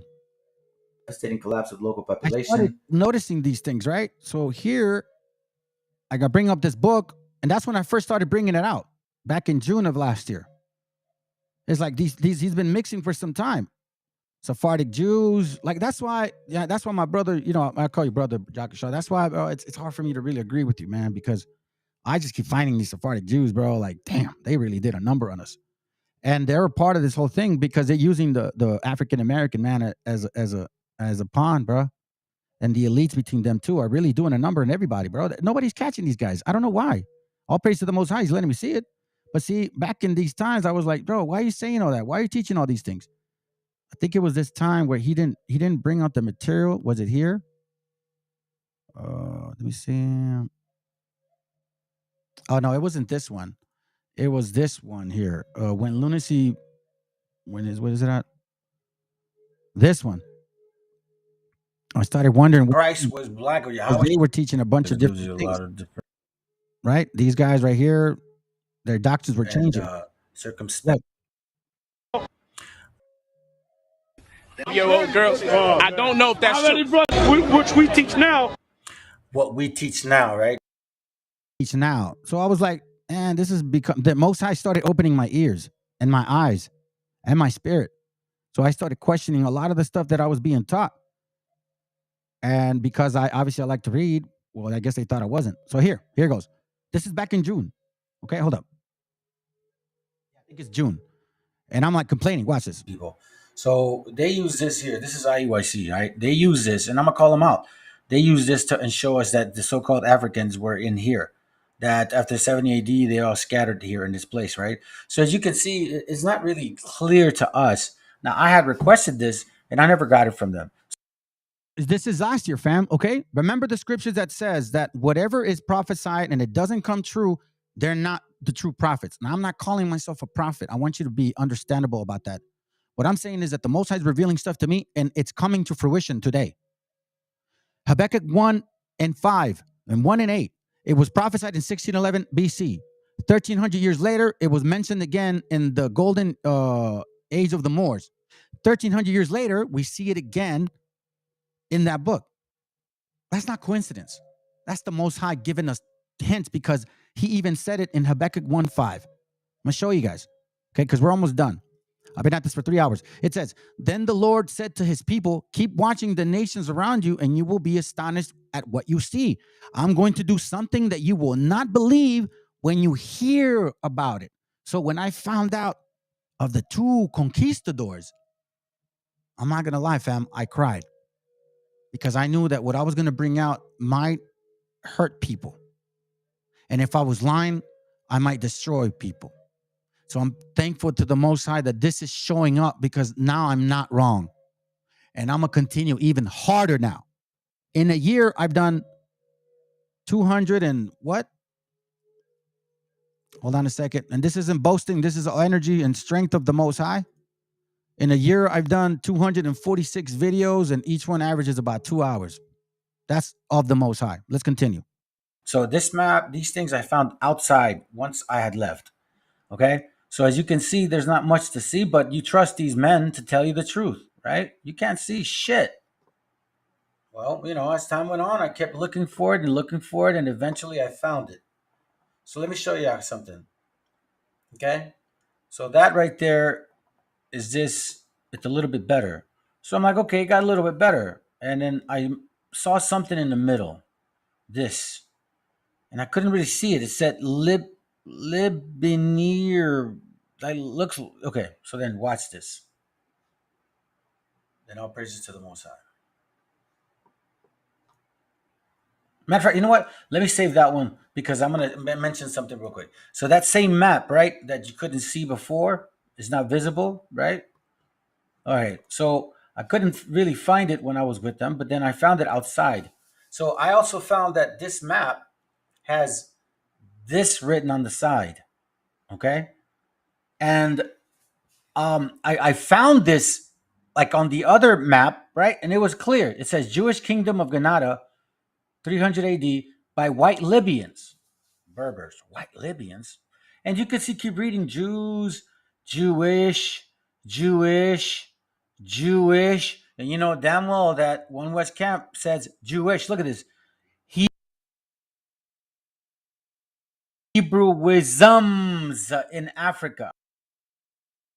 The bottom reads, it says this puts it about 270 miles west from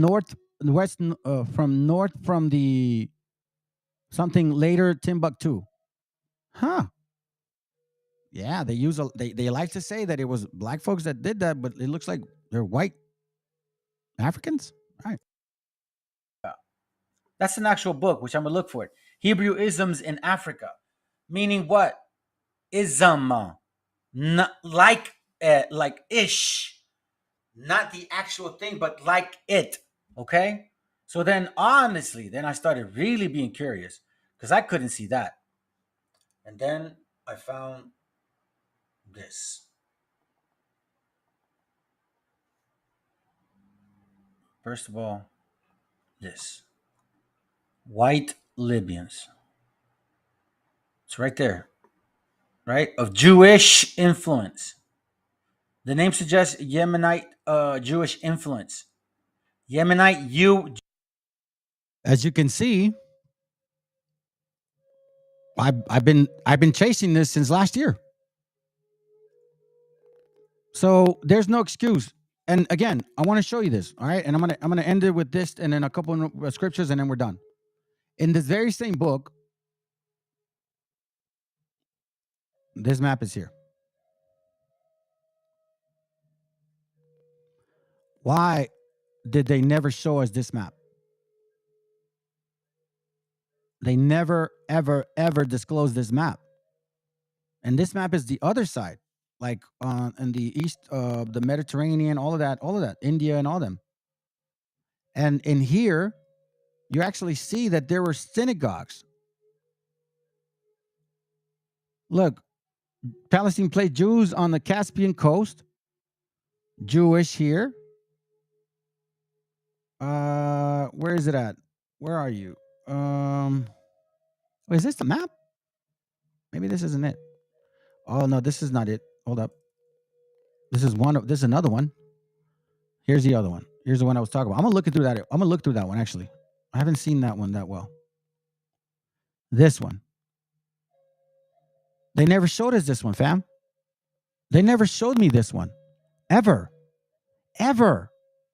And in this one, you see like a bunch of, look, Jewish colonies, Jewish survivor among nomads. Genghis Khan had a Jewish Mongol troop. Mongol Jews persecuted by Christians. Look, Peking synagogue once here. Synagogue here formerly. Synagogue once here. Synagogue in 1670. You see what I'm saying? Look. And then it says Phoenicians, something about whatever. Black Jews. We already showed you what they look like. Ben Ami Jews, black Jews, they weren't African. You see what I'm saying, fam? Why didn't they show us this here? Why didn't they show any of this here? No, they were focusing on Africa, blackity, black. Yet this other side has more proof. Iranian Jews, Greeks, Jews, Caucasian Jews, Baku Jews, Parthians, Bukhari, by the way, there's a tribe called Bukhari tribe here in Mexico. I'll do it another day. I'll remember that.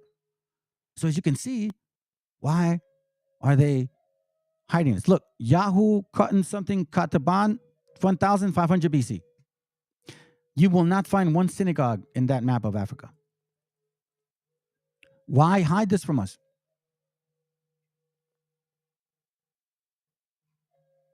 You didn't think it was important?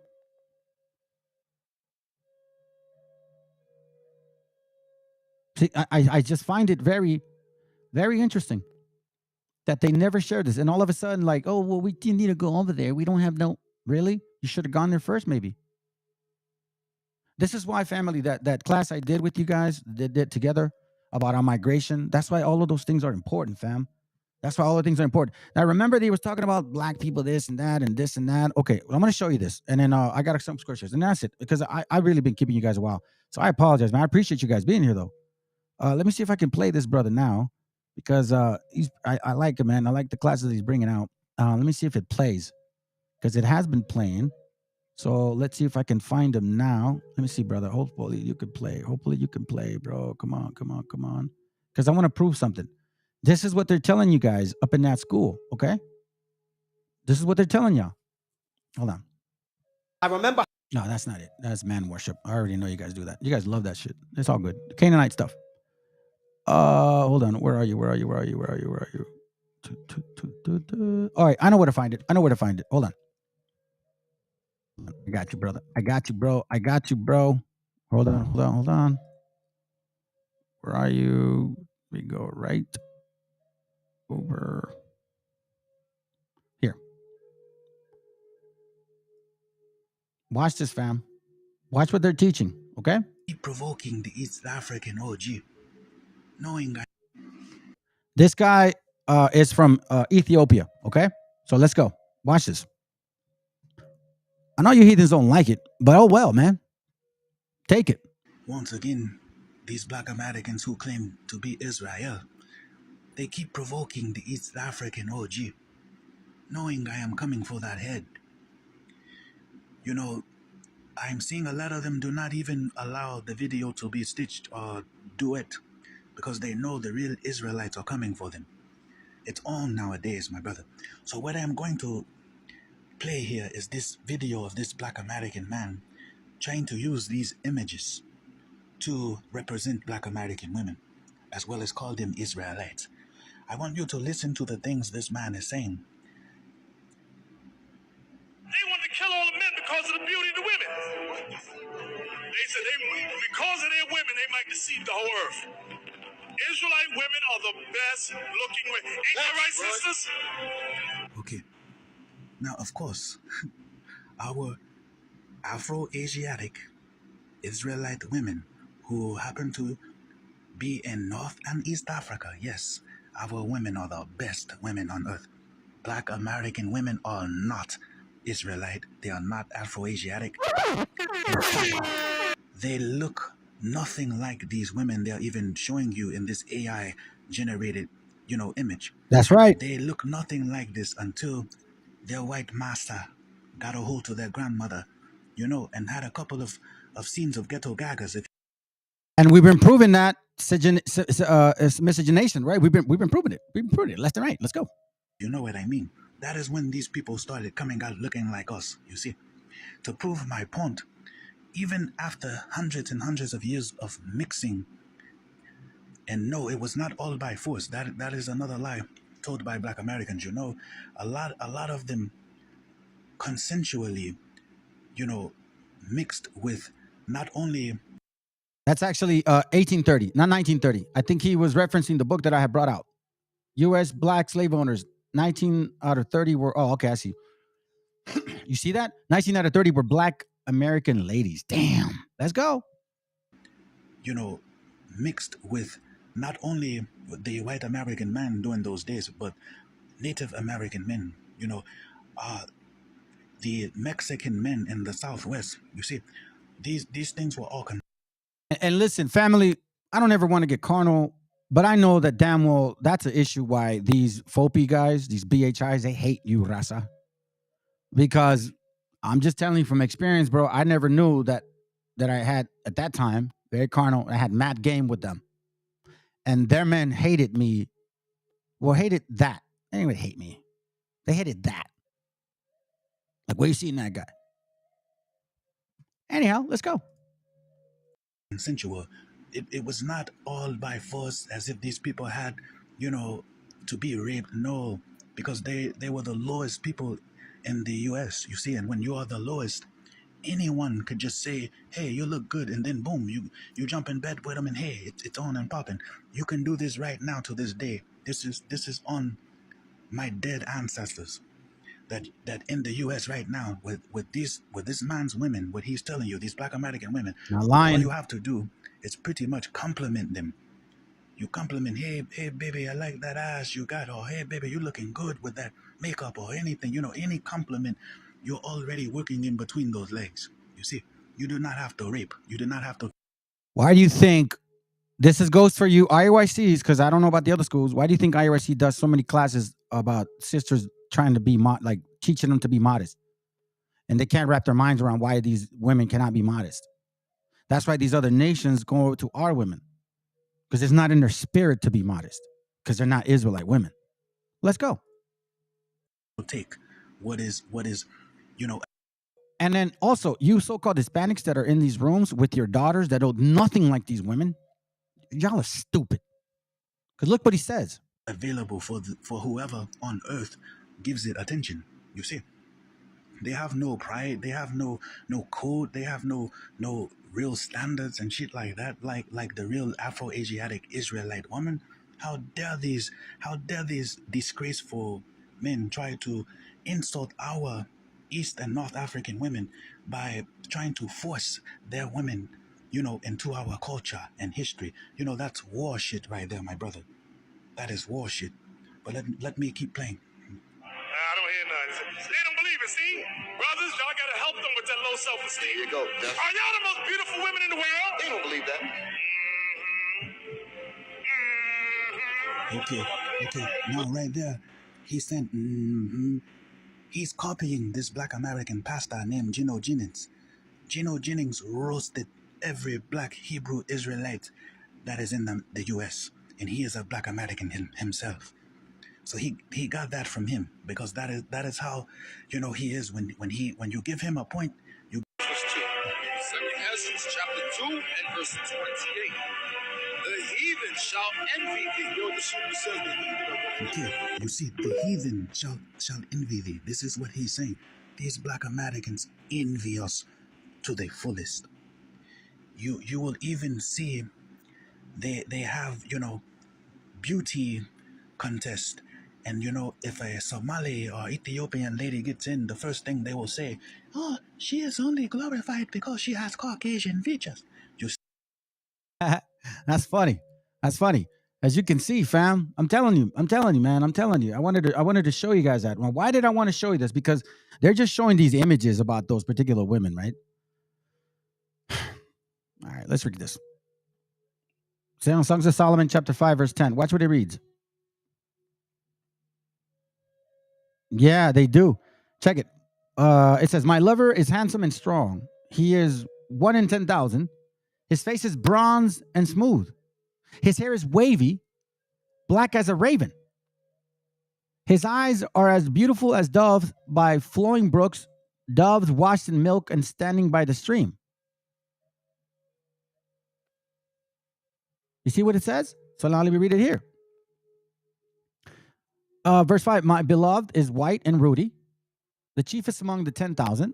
His head is as the most fine gold. His locks are bushy and black as raven." Check this out. I'm gonna show you something. Smooth, right? Wavy hair. Now I'm gonna read it in this translation. I found it, and I don't think I have it in this option here. With this other one. So I'm gonna read Songs of Solomon 7, 4, and 6. Okay? So they're talking about particular people looking a certain way. Well, I don't see these qualities in you guys. It says, "Your neck is as beautiful as an ivory tower. Your eyes are like the sparkling pools in Heshbon by the gates of Bath Rabin. Your nose is as fine as the towers of Lebanon." Now, family, I've never in my entire life have heard of people say African Americans have those most beautiful noses. Your nose is as fine as the Tower of Lebanon, overlooking Damascus, meaning that it actually comes out. It's not flat. Then it says, "Your head is as majestic as a Mount Carmel, and the shin of your hair radiates loyalty." Okay, fam? This is satin right here. And I'm sorry, you Canaanites, your hair don't do this. You got to grease it up to do that. But when you do it to our hair, it actually looks this way. It does. And you guys know for a fact we can't deny that. Okay, so now you're talking about, you like to talk about features and we're the heathens and all of this and that. Okay. I'm going to show you a book I got. And honestly, I didn't even want to bring this ever because I think it's petty, I should say. But let me show you this. This is from a book called A New Review with Literary Curiosity and Literary Intelligence for the year 1782, Volume 1. Okay? Watch this. Watch what it says. Oh, sorry. This is from page 34. All right? I don't want to be petty, but I'm going to have to be. It says here, "We do not find that even in vapors of the lowlands, which are so fatal in Italy, are at all so in Greece. Abrasia was situated in the midst of the Seine or Fen and had only one avenue to it. But to return, one remarkable proof of the superior beauty of the ancient Greeks and modern Levanters, meaning the Israelites, is that there is not being such a thing as a flat nose, which is one of the greatest deformalities of human figures among them. Scholargy goes as far as to assert there's no such thing as a Jew with a flat nose, and that all the Portuguese Jews have aquiline noses, which is the reason that such nobles are called Lisbons. The nose a la Juba, meaning the nose of the Jew. Yeah, I want to be petty. You want to tell us that we're not the people of the Bible, that we came out of you guys and that we're a mixed stained seed. But it talks about shiny hair, wavy hair, beautiful nose. Y'all don't have beautiful noses. I'm sorry to tell you, you don't. That's not being racist. That's just a fact. Ask any nationality. They'll tell you. You guys don't have that. Just a fact. Don't be butthurt. It is what it is. All right. So let me end it with this, and then I'll show you one more. That's it. We're good. We're good, man. I think I've done enough. I think you guys should definitely consider about your new doctrine, because you're not the people of the Bible. I already know this for a fact. So we're going to continue this channel. We're going to continue to grow. For all the Negroes or Blackamoors take descent from Cush, the son of Cam, who was the son of Noah. But whatsoever difference between the Negroes and the Tawny Moors, certain is that they are all have one beginning. For the Negroes are descendants of the Philistines of the Mesraims, the son of Cush. But the Tawny Moors fetched their pedigree from the Sabian. And it is evident that Sabah was begotten of Ramah, which was the eldest son of Cush.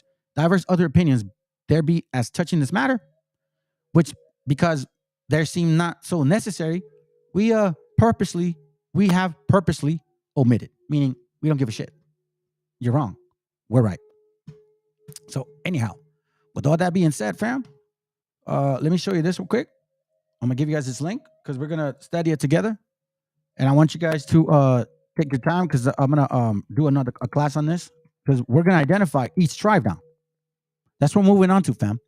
We're going to identify each tribe. Okay? So that's what I'm going to do. I'm going to start identifying each one, because each one has a particular curiosity about themselves. The Amorites have a particular place of where how they dwell and how they move. The Canaanites, I already know who they are, but anyways, we'll look at together. The Girgasites, the Hittites, the Jebusites, right? The Parasites. Remember, there's 5 of these people that we need to deal with, but there were 7 of these folios. 1, 2, 3, 4, 5, 6, 7. Okay? That'll be our class next time. So everybody, appreciate you guys being around, man. I appreciate you guys. I love y'all family very much. You guys know this, man. You guys are the ones that keep me here keep me here sane. And Lord willing, we continue. So again, keep in mind, oh, by the way, did I show this? Yeah, I did. I did show that. Did we read it through? Hold on a second, fam. I wanted to read this through because I think I had a point. Let's see here. Maybe I skipped it. Does it see in the days the enemy will fund you singing songs of despair? Oh, here it goes. So let's finish it with this. In that day, our enemies, Micah 2:4. In that day, your enemies will make fun of you by singing songs of despair and about you. We are finished, completely ruined. God has confiscated our land, taken it from us. God has given our fields to those who betray us. Others will set boundaries then. Damn. And the Lord's people will have no say on how the land is divided. Boom, shoot. Now we know that the land is divided with a wall, right? Others will set boundaries. Others will set your boundaries. True and false prophets. Don't say such things. The people respond. Don't prophesy like that. Such disasters will never come our way. Should you talk that way, O family of Israel? Will the Lord's Spirit have patience with such behavior? If you would do what is right, you would find my words comforting. Yet to this very hour, my people raised against me like an enemy. You steal the shirts right off the backs of those who trusted you, make them as ragged as men returning from battle. You have evicted women from their pleasant homes and forever stripped their children and all that God would give them. Then it says here, verse 11, suppose a prophet full of lies would say to you, I'll preach to you the joys of wine and alcohol. That's just the kind of prophet you would like. Someday, Israel, I will gather you. I will gather the remnant who are left. I will bring you together like a sheep in a pen, in a flock in its pasture. Yes, your land will again be filled with noisy crowd. Your leaders will break out and lead you out of exile, out through the gates of the enemy city, back to your own land, meaning your remembrance of who you are according to the Bible. Your king will lead you. The Lord himself will guide you. Let's go, baby. All right, family. Man, I'm telling you, it's just amazing how all these things are playing out. And I just can't get over the fact that we finally can see now. Jeremiah 27 says, if anybody prophesies like this, that the end of the world is coming, we know they're damn liars. If anybody prophesies this way, we know they're damn liars. IUIC keeps bringing out books, and I keep debunking every single book that they bring out. Every single one of them. I don't know what else to tell you. So you either believe or you don't. You either make it or you don't. You either, swallow your pride and repent, or you don't. Anyhow, I got something to show you real quick. I appreciate you, bro. I appreciate you very much, my loving brother. Appreciate you, man. I know you helped me out with these things, dude. This is great. Hold on. Let's.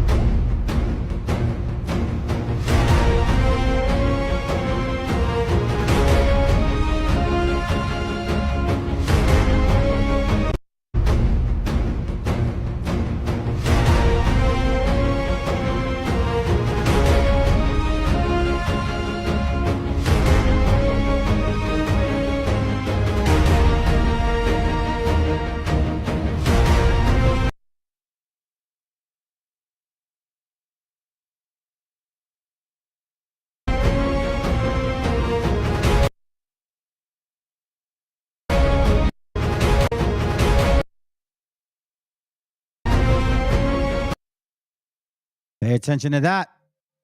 Matter of fact, let me play it, and then I'll let it play again.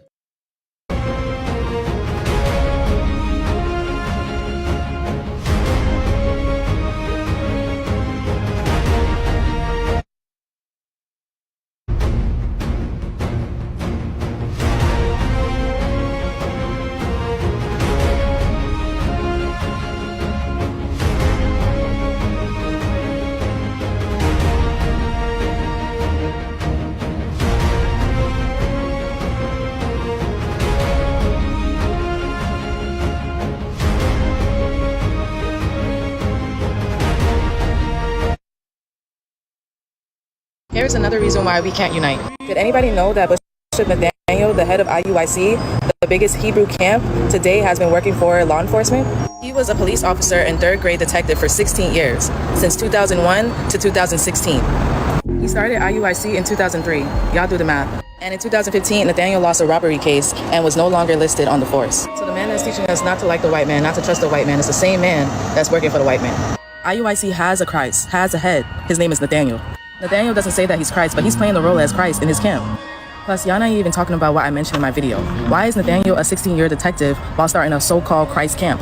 Since Marcus Garvey, all of our leaders have been made by the CIA. This was to stop the rise of a black Messiah, the one made by God.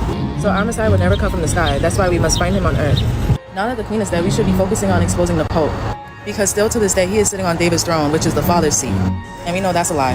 Because the throne belongs to the niggas. So when will we recognize the real chosen one from David to restore our kingdom?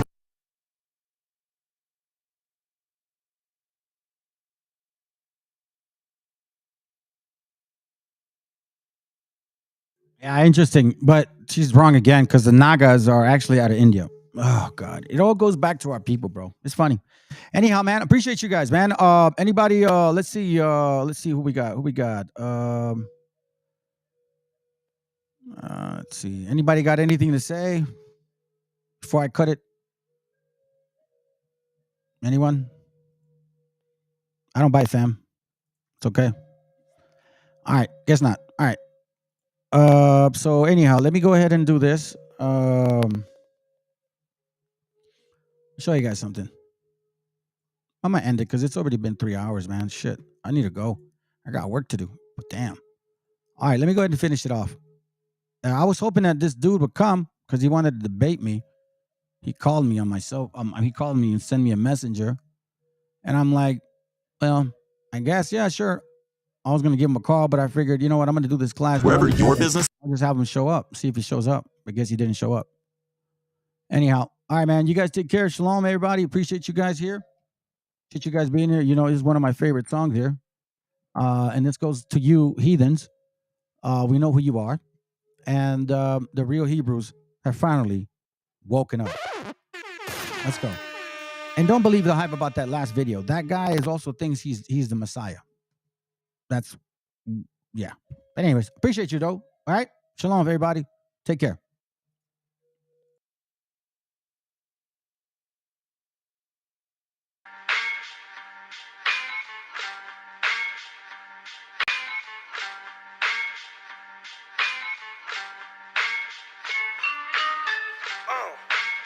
En la Plaza de Reyes, Black 50, Soplón. Yeah. ¿Qué vas a saber? ¿Qué vas a saber tú? Oye, chibolito, faltomé. Pulpín de los pulpines, batería de Rapunzel, de rapeos, de raptos, de lagartos en cuartel. Cualquier la pega de cruel con un viejo coronel. Soy flojo, se me antojó dormirme en el laurel. Elevé mi level con un label y un Faber-Castell. Ya un papel, lo empape con sangre de todo aquel que se jura Nobel y no ve mis trenes en la riel. What's so man? ¿Por qué no sacan la tablet? Juro por mis abuelos que no te hablo por las powers. Soy chinchado neto, búscame por Pico Sour y te voy a meter al centro loco como Beckenbauer. Escúchame atento mi bro, que estamos rompiéndole en pro. El negro de Plaza de Reyes como siempre rompe de este micrófono. Que quiere meterle como yo pero no puede meterle taco plon. Si te pensaba que solo era un gallo, déjame decirle que se equivocó. Real motherfucker feeling on the street. Es el Black Sheep, Black Sea Mental de Plaza de Kings. Motherfucker, Soplón.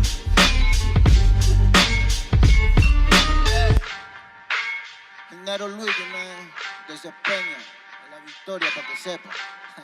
Incas Mo, Money Gang Gang, yeah, yeah, Yo también he llorado, gente. También me han desplazado por mi rasgo afrodescendiente. Sí, un perro no habla pero siente. Cuento historias callejeras pa' barrios de delincuentes. Y soy un perro que te ladra, que te muerde y que te huele, nene. Soy más que Lenny, ustedes para mí son pelele. Con mi jauría todo el día en busca de los cheles. Tengo un perro en fiscalía que nos mueve los papeles. Y otro en la comisaría para evitar el susto. Muchas veces me han llevado por solo como luzco. Perdón, madre mía, si yo le causé un disgusto. Pero en esta vía yo crecí rodeado de perros chuscos.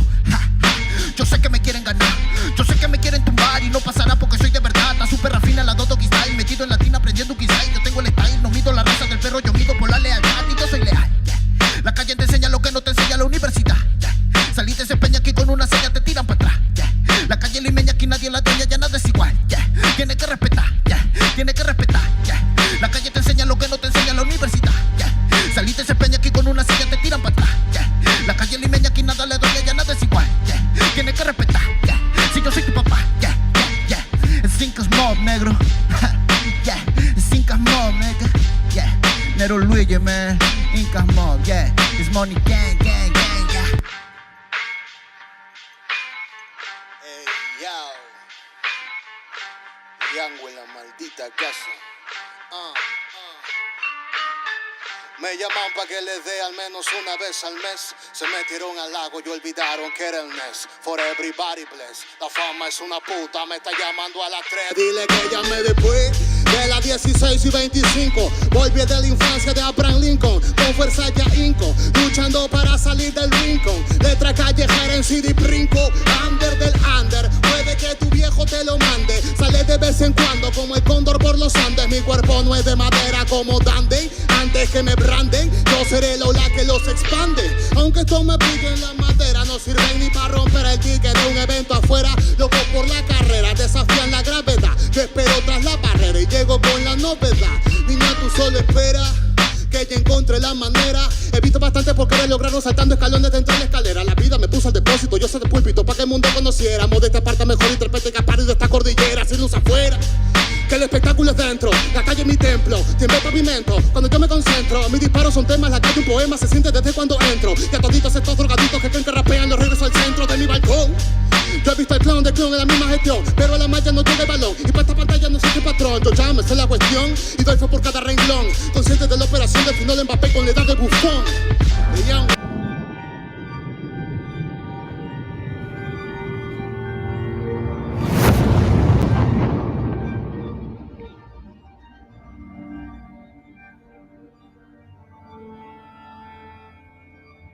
y cal. Hijo, abre los ojos.